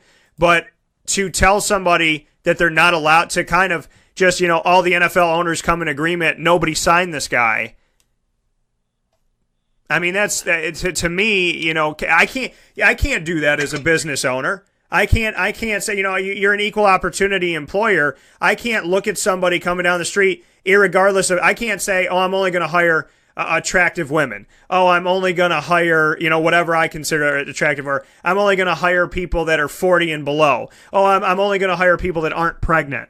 You can't do that. So essentially what they're doing in the NFL is saying, if you do these things, and we sign you and you come to our team and you do these things here with us, we don't like that. We don't want that publicity, so we're going to block you. But FYI, so's the rest of the league. I mean, you're taking this guy's livelihood, his dreams, his money. You're taking all this away from him because he's kneeling down. And listen, I don't kneel. I stand. I can kneel before and stand during. But at the end of the day, he's not hurting anybody. He's being peaceful. And you're taking away his dreams and his aspirations because he has had enough of the things that have happened in this country, which I can more than understand. Yeah, I think the problem is everybody gets the message instead of the act. The message keep getting lost because of the act. Oh, why he do this? He disrespect the national anthem. The protest was never about the national anthem. It was about the injustices of colored people, of African American and Latino people in this country, how they get treated by the police. It was never, I disrespect the military or disrespect the flag. But people take things how they want to take it. You can perceive the message how you want to perceive it when you're not trying to find the good in it. Like you said, he hasn't committed a crime. He hasn't hurt nobody physically or anything like that. But he's getting shamed of not being able to get a job. Well, we clearly know he's talented enough. This guy made it to a Super Bowl with a couple plays and potentially winning it. And went back to another conference championship, but now this guy can't get a job. So, and now Eric Reed can't get a job when he was a starter in the NFL last year. It just doesn't make sense. Everybody's so quick to forget the message that it's sad that all they see is the action. What about people that protest their jobs every day? I'm pretty sure they can get another job, or when they want a higher pay raise and all that. He's not. This was supposed to make America great, that we can be able to protest without violence, but now you're getting punished for it. You should be able to have your freedom of speech and do everything that you're supposed to be capable of, which under the law that you should be able to. But now he's getting punished for doing something peacefully. He hasn't harmed anyone. All he did was stand up for something that he believes in. Everybody believes, you should just shut up and play your sport. There are people at the end of the day. Your job doesn't define who you are. You don't go to work and say, Dan, you can't say this because you on your podcast, you do this. You're still a person once you leave your occupation. Right. That doesn't take away from Dan the person. So, it's just kind of iffy. Like, people get judged because you're an athlete, you should do this, you make this much money. You still get affected by things in everyday life. Just because you have a bunch of money, it just probably makes you less likely when things happen to you. But it's still a possibility. You're still a person. Just because it doesn't affect you doesn't mean it doesn't affect the mass. So it's just crazy. No, and the thing that I find really funny is, we look at other things, and I made a parallel for different reasons, but the same level of collusion is that Tim Tebow took a knee for God, believes in God, and instead of it being called prayer or respectful toward God, the people in the media that are not named me, not named Dan Tortora, they called it Tebowing. They made a mockery of prayer. And then he became a lightning rod for being a Catholic Christian, and he got blackballed from the NFL. Oh, it's because he can't pass it. Really? It's because he can't pass the ball. He defeated the Steelers and Ben Roethlisberger. He has more playoff victories than number one pick Tim Couch, number one pick Jamarcus Russell. He played better. You look at Achilles Smith and some of these other guys. He did better than all of them. So I'm looking at this and I'm going, okay. So Tim Tebow, who was up for the Heisman 3 times, won the Heisman, went to national championships, won national championships, and then won a playoff game in the NFL however he needed to. You made a mockery of him kneeling for his belief in God and his prayer, and now it's a mockery of the flag for kneeling. I'm looking at the NFL blackballing Tim Tebow, blackballing Colin Kaepernick, blackballing Eric Reed, and like you said, we are people. Okay, I never had a boss tell me you can't talk about God on your show. But I also never had that conversation with my bosses because I got the vibe from a lot of people that I work for that if they found out that I said God bless you at the end of my show, they would have told me, stop saying that. And you can't tell somebody, don't feel bad for police brutality. You can't tell somebody, hey, I'm part Hispanic. I've listened to my friends who thought I was 100% Italian rip on Hispanics, be racist against Hispanics, say horrible things about Hispanics, and then had one of my other friends tap him on the shoulder and say, Dan, you're Hispanic, and watch that person look over their shoulder at me and their face go ghost white, and then their apology, I didn't mean it. I was like, no, it's okay. You meant it. You meant it. You just didn't know that I was here, but you meant it. It's okay. It's okay that you know what? You're racist.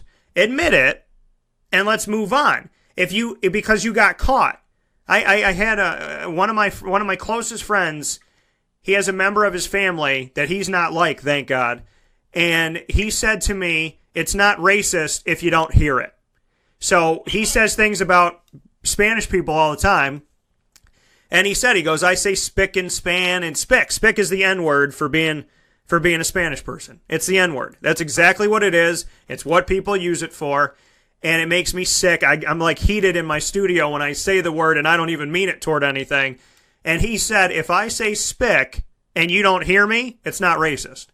So there are people that think this way in society, and unless we call it out, unless we tell Josh Allen that you need to have a public press conference, unless we tell Josh Allen that he needs to sit with his teammates and talk with his teammates about this, unless we address the fact that Colin Kaepernick, I don't think he's a great quarterback, but he's damn better than, I think I named like 15 guys last year. So, and Eric Reed, are you kidding me? Eric Reed, you're going to kick Eric Reed off a team and you're not going to sign Eric Reed when Eric Reed's done with, I mean, what's next? You know, and that's how I look at it. What is next? If Tom Brady takes a knee during the national anthem, are the Patriots going to release him? I guess that's the question I ask now. Exactly. So, I mean, that's where we stand, and things need to be addressed and they need to be fixed. And we need to focus on the message, because it turned into the flag and it directed toward the flag, and that is not the message. That is not where it was meant to go. As Eric said, I said, Rob Drummond has said it before. It is not, that's not what this is for. This protest is to say that there are people on a daily basis that do not feel safe around law enforcement. And there are videos and there are stories and there are horrific details of why people don't feel safe. And if you took a step in somebody's shoes that doesn't feel safe, maybe you would understand it. But it's not about the flag. It's not about the national anthem. It's not about World War I or World War II. It's not about our military. It's not. And that's why I like what New Orleans did and I like what Jacksonville did. But the NFL is in a place right now where nobody knows what the hell a catch is, and they try to address that. Now, if you lower your helmet as a running back to go into the end zone, you can be automatically flagged. So now they're trying to protect the game, but this is another confusing thing. Everything that's been going on with the NFL, Roger Goodell having not seen the video that hundreds of thousands of people saw about Ray Rice until he was forced to watch it, taking him out of the NFL but leaving Greg Hardy in the NFL, letting Adam Pac-Man Jones play in the NFL after having, I believe, 14 charges against him, but then leaving leniency. You look at all of these things, and you look at Colin Kaepernick, who is Adam Pac-Man Jones was involved in a nightclub shooting that involved somebody being paralyzed. And he played in the NFL through last season. Colin Kaepernick took a knee during a minute and 30 seconds in the pregame, and he's not allowed to play football. I want people to literally think about Adam Pac-Man Jones was allegedly connected to the shooting of a nightclub, which is one of the many things we could discuss, that involved someone being paralyzed for the rest of their lives. Ray Lewis was brought up on murder charges and found not guilty, but go back and read that story. Aaron Hernandez was brought up on murder charges, and the Patriots were like, I guess you're not on the team anymore. But Ray Lewis, for everything that happened, go read Ray Lewis's story. It's very shady, and it's very, and people in the NFL, it's very confusing. Okay, but Ray Lewis is allowed to go out and do what he wants to do. Okay, there's guys that do horrific things. Greg Hardy, the pictures he took, the things that he did, he was playing for the Dallas Cowboys.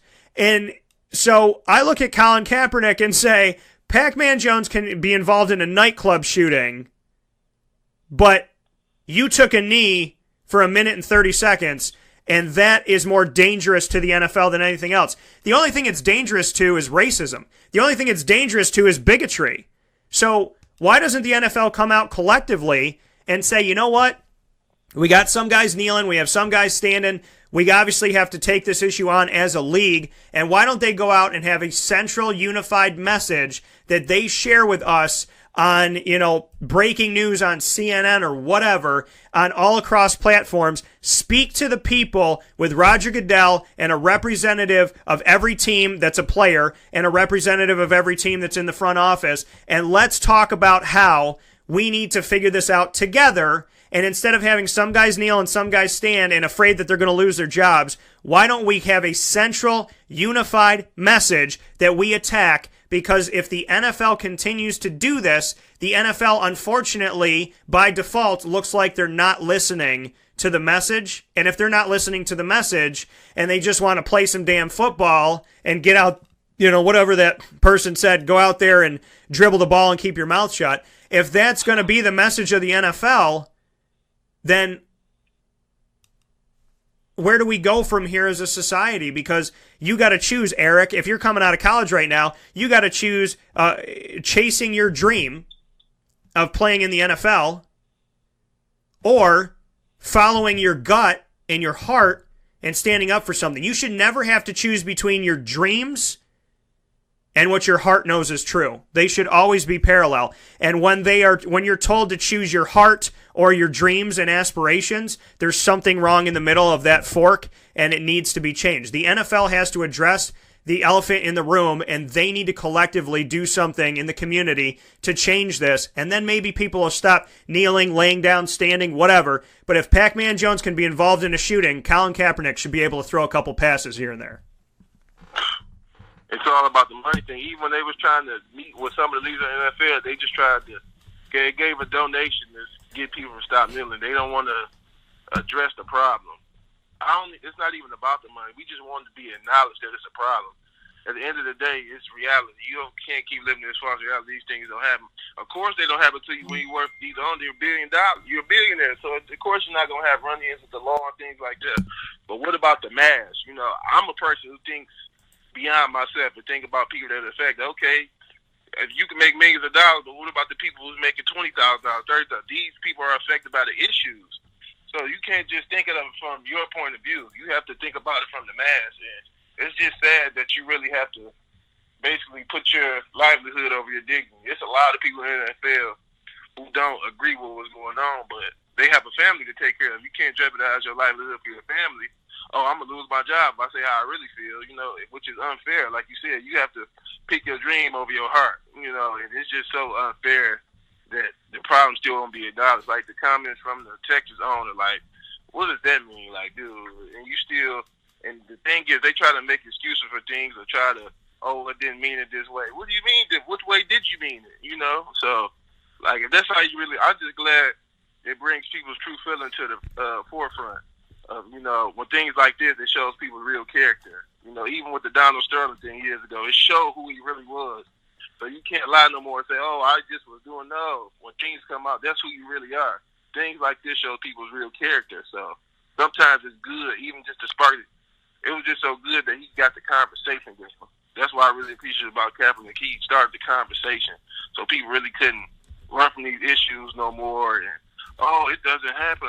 When we know in reality, things do happen like this. But it's just it's so crazy that this man can't get a job. Him or Eric Reed still are unemployed when they're high caliber football players. I bet you if Colin Kaepernick won the Super Bowl the year before he did the knee, he'd still be on the team. Yeah, and it is. It's crazy and it's stupid. If Colin Kaepernick, you're right. If Colin Kaepernick didn't take a knee during the national anthem, he would either still be on the Niners or he would be the starting quarterback of the Browns. He would be somewhere, or he would be with the Jets. He would be somewhere. And my thing with Colin Kaepernick is I was like, they figured him out in the Super Bowl. Baltimore figured him out in the second half, and the next season, he was not the same. It was like everybody had figured him out. And then he started to get, he was doing some good things here and there. So I was like, if we want to talk about talent, people started to figure out his MO. But does he deserve to play football? Yes. I mean, when I look at this, and the AAF, and if the AAF says no, Colin, and if the XFL says no, Colin, and if the CFL says no, Colin, then what's he supposed to do? He's supposed to spend the rest of his life looking in a mirror saying, I took a knee to stand against police brutality and the inequality in our country, and I lost my dream that I had when I was 3. How do you tell a kid that he deserves that? How do you tell somebody that they deserve that when people have been involved? I mean, you look at, like I said, the Ray Lewis thing, involved with obstruction of justice and the 2 stabbing deaths, and then he went on to win a Super Bowl. It's literally like, and it's in a sentence like that. It's like, well, he got involved in this, and then he won a Super Bowl. It's just, it makes no sense what goes on. It's like Jamal Lewis, not to interrupt, Jamal Lewis, a former teammate of Ray Lewis in Baltimore. Jamal Lewis was found with cocaine. Not a little bit, a lot of it. Okay? And he went to jail. But here's the fun part. The criminal justice system saw that Jamal Lewis had cocaine, pulled him over or whatever, let the season end, made sure Baltimore didn't make the playoffs, had him go to jail until the start of training camp, and let him out of jail. If it was me or Mr. Eric Crume, we'd be in jail right now still. And so, I mean, you look at the system, you look at things that have gone on, but it's like, okay, so Ray Lewis was connected with murder. Jamal Lewis was connected with cocaine. There's rape charges and allegations and misconduct. What did Colin Kaepernick do?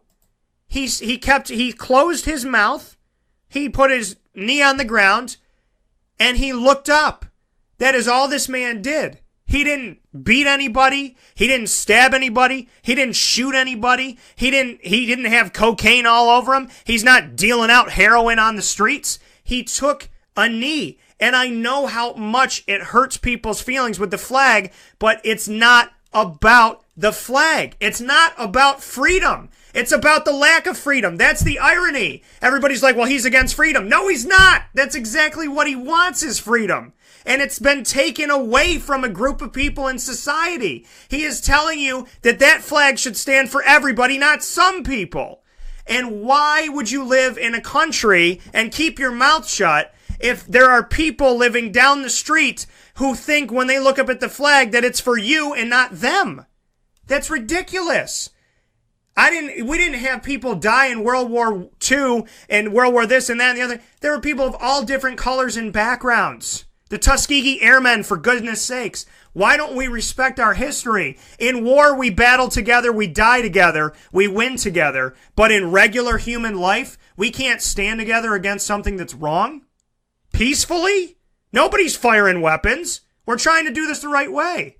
And I said, if Colin Kaepernick wants to go stand on the steps of the LAPD building, if he wants to join me on the steps of any police department, if he wants to talk about what's wrong, I said, Colin, I'll give you my number. I'll hold your hand. Let's walk together.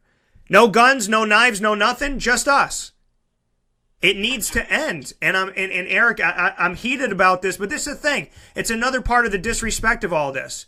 You don't have to be black, African American, whatever people want to call it. You don't have to be of a certain group that's being disrespected to feel disrespected.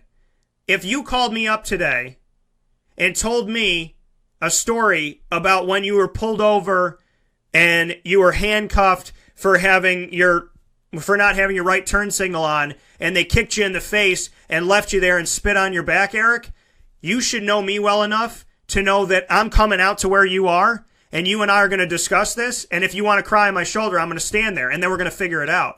Because you can't look at the situation and go, well, thank God it's not my kid. Thank God it's not my race. Thank God it's not Italians. Thank God it's not German people. We can't do that. And that's a misconception of the movement, that when you are moving toward equality, every single color of the rainbow should be there. And whether it happens to you or me, Eric, we need to stand up for each other, because if we don't, what the hell are we doing in society? Yeah, it's just so crazy now. It's got to a point where you're seeing people being executed on camera by the police department, Eric Garner, Alton Sterling, and there's nothing being done about it. These people are not even held accountable. The guy in South Carolina was shot by, like, you have to shoot a man 5-6 times to say, oh, this guy was at risk of my life.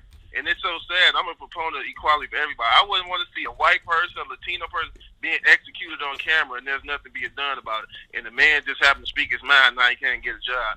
Come on, it's a problem in this country where we're supposed to be equal, but everybody's not treated equal. You think it's okay for people to see their relatives being killed on camera by police without justifiable cause, without a cause or anything like that? Oh, we such a... So what was the excuse for them choking Eric Garner out? He's trying to sell cigarettes? Oh, that's such a crime.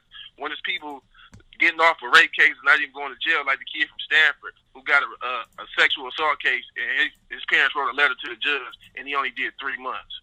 But his kids from Vanderbilt got 20 years. You know, it's just such an inequality in this country, and nobody want to address the real problem. That's the problem. You got to have these conversations to get to a good ending. Nobody want to have these conversations because it's so touchy-feely, but honestly, it's not an equal country for everybody. It's just a reality because how people are being treated and when people are losing their lives for no probable cause or anything, not even a danger, and there's nothing being done. How many of these people how many police officers have been prosecuted for the killing of these unarmed black men? I only seen one of these officers be convicted of the crime. So come on now.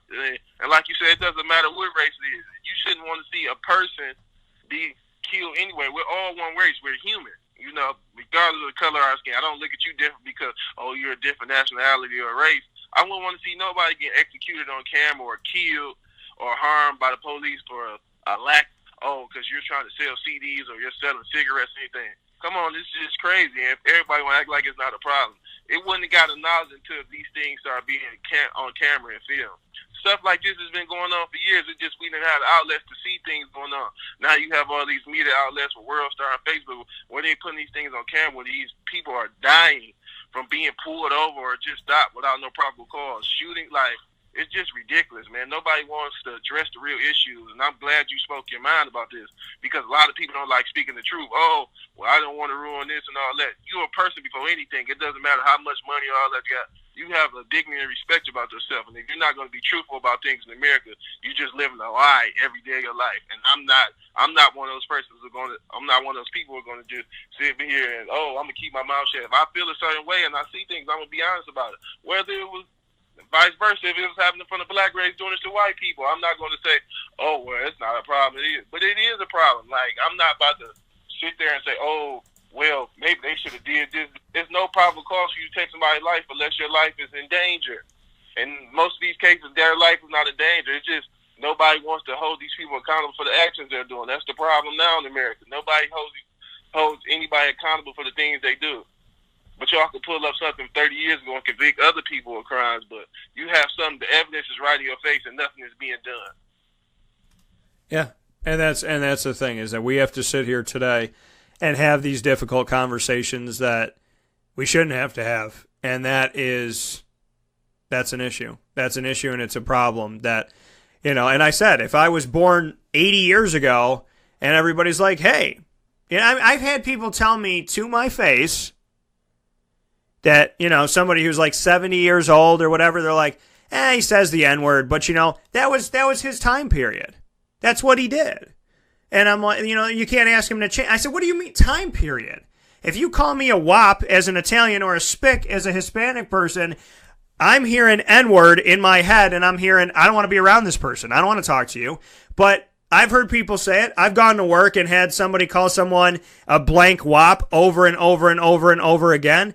And I had my hand on the door handle, and I almost broke the door off. I almost broke the door handle off the door, and the girl's looking at me. She goes, "Are you okay?" I said, "Forget about me. Are you okay? You're the one that's getting called this word." But it's in society, and we kind of just turn our head. You know what? It didn't affect me. It didn't happen to me, and it is. It's a huge problem that people think if it's not my kid, if it's not me, then we'll wait and see when it is me. But how about this, folks? If you help out your brothers and sisters, maybe it never has to be you because we take care of it. So, Eric, absolutely. I got to talk that, and I got to speak my mind, and so do you. And the thing is, when push comes to shove, if I had a boss in radio right now, he probably would have told me to cut the feed. And guess what? I'm very proud to work for myself so that we could have this conversation today because you and I needed to have this conversation. And I'm happy to hear two people of two totally different colors say, I don't want to see anybody get hurt. Isn't it amazing how Eric and I can agree on something because we're human, yet it takes people forever to sit down and come to an agreement that something is wrong? We figured it out. Now it's time for you guys to do it. I appreciate everything that you bring to the show as always, Eric, and I appreciate the fact that you talk to me about real life, because it's conversations like this that I hope made somebody listening today maybe feel a little bit safer when they go to sleep tonight. Yeah, like you said, we got to start having these conversations. You don't have to be, even if you don't agree with another person's stance, these conversations need to be had, because everybody want to skate over the issues because it doesn't affect them.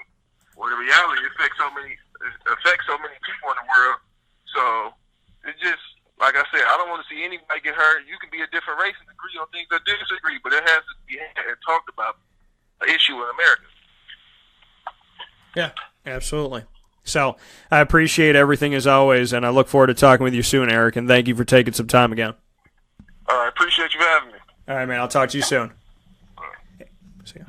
That coming from Eric Crume, who spent the whole show with us today, speaking on the NFL draft and getting some deeper into situations that we had going on, and then beyond that, to do some awesome things. So I appreciate the opportunity that we had to speak with one another, and I appreciate the fact that that he's obviously here with me to speak with me. So thank you for all that you have brought to the table, Eric. I very much appreciate your time, and I appreciate what you shared with us. Coming up on tomorrow's show, we're going to have a totally new segment to the show. It's called Coaching with Class, and it's going to feature Katie Kalinsky, who was in Jim Boeheim's room for the last 7 years as a member of the Syracuse staff for men's basketball. Katie Kalinsky will be joining me this Thursday at 9:30 a.m. Eastern Time. Thursday, May 3rd, we'll have Through the Looking Glass, proudly brought to you by Looking Glass Events, and so much more coming up this Thursday. We look forward to talking with you then. In the meantime, go to Facebook at Wake Up Call DT, Twitter at Call DT,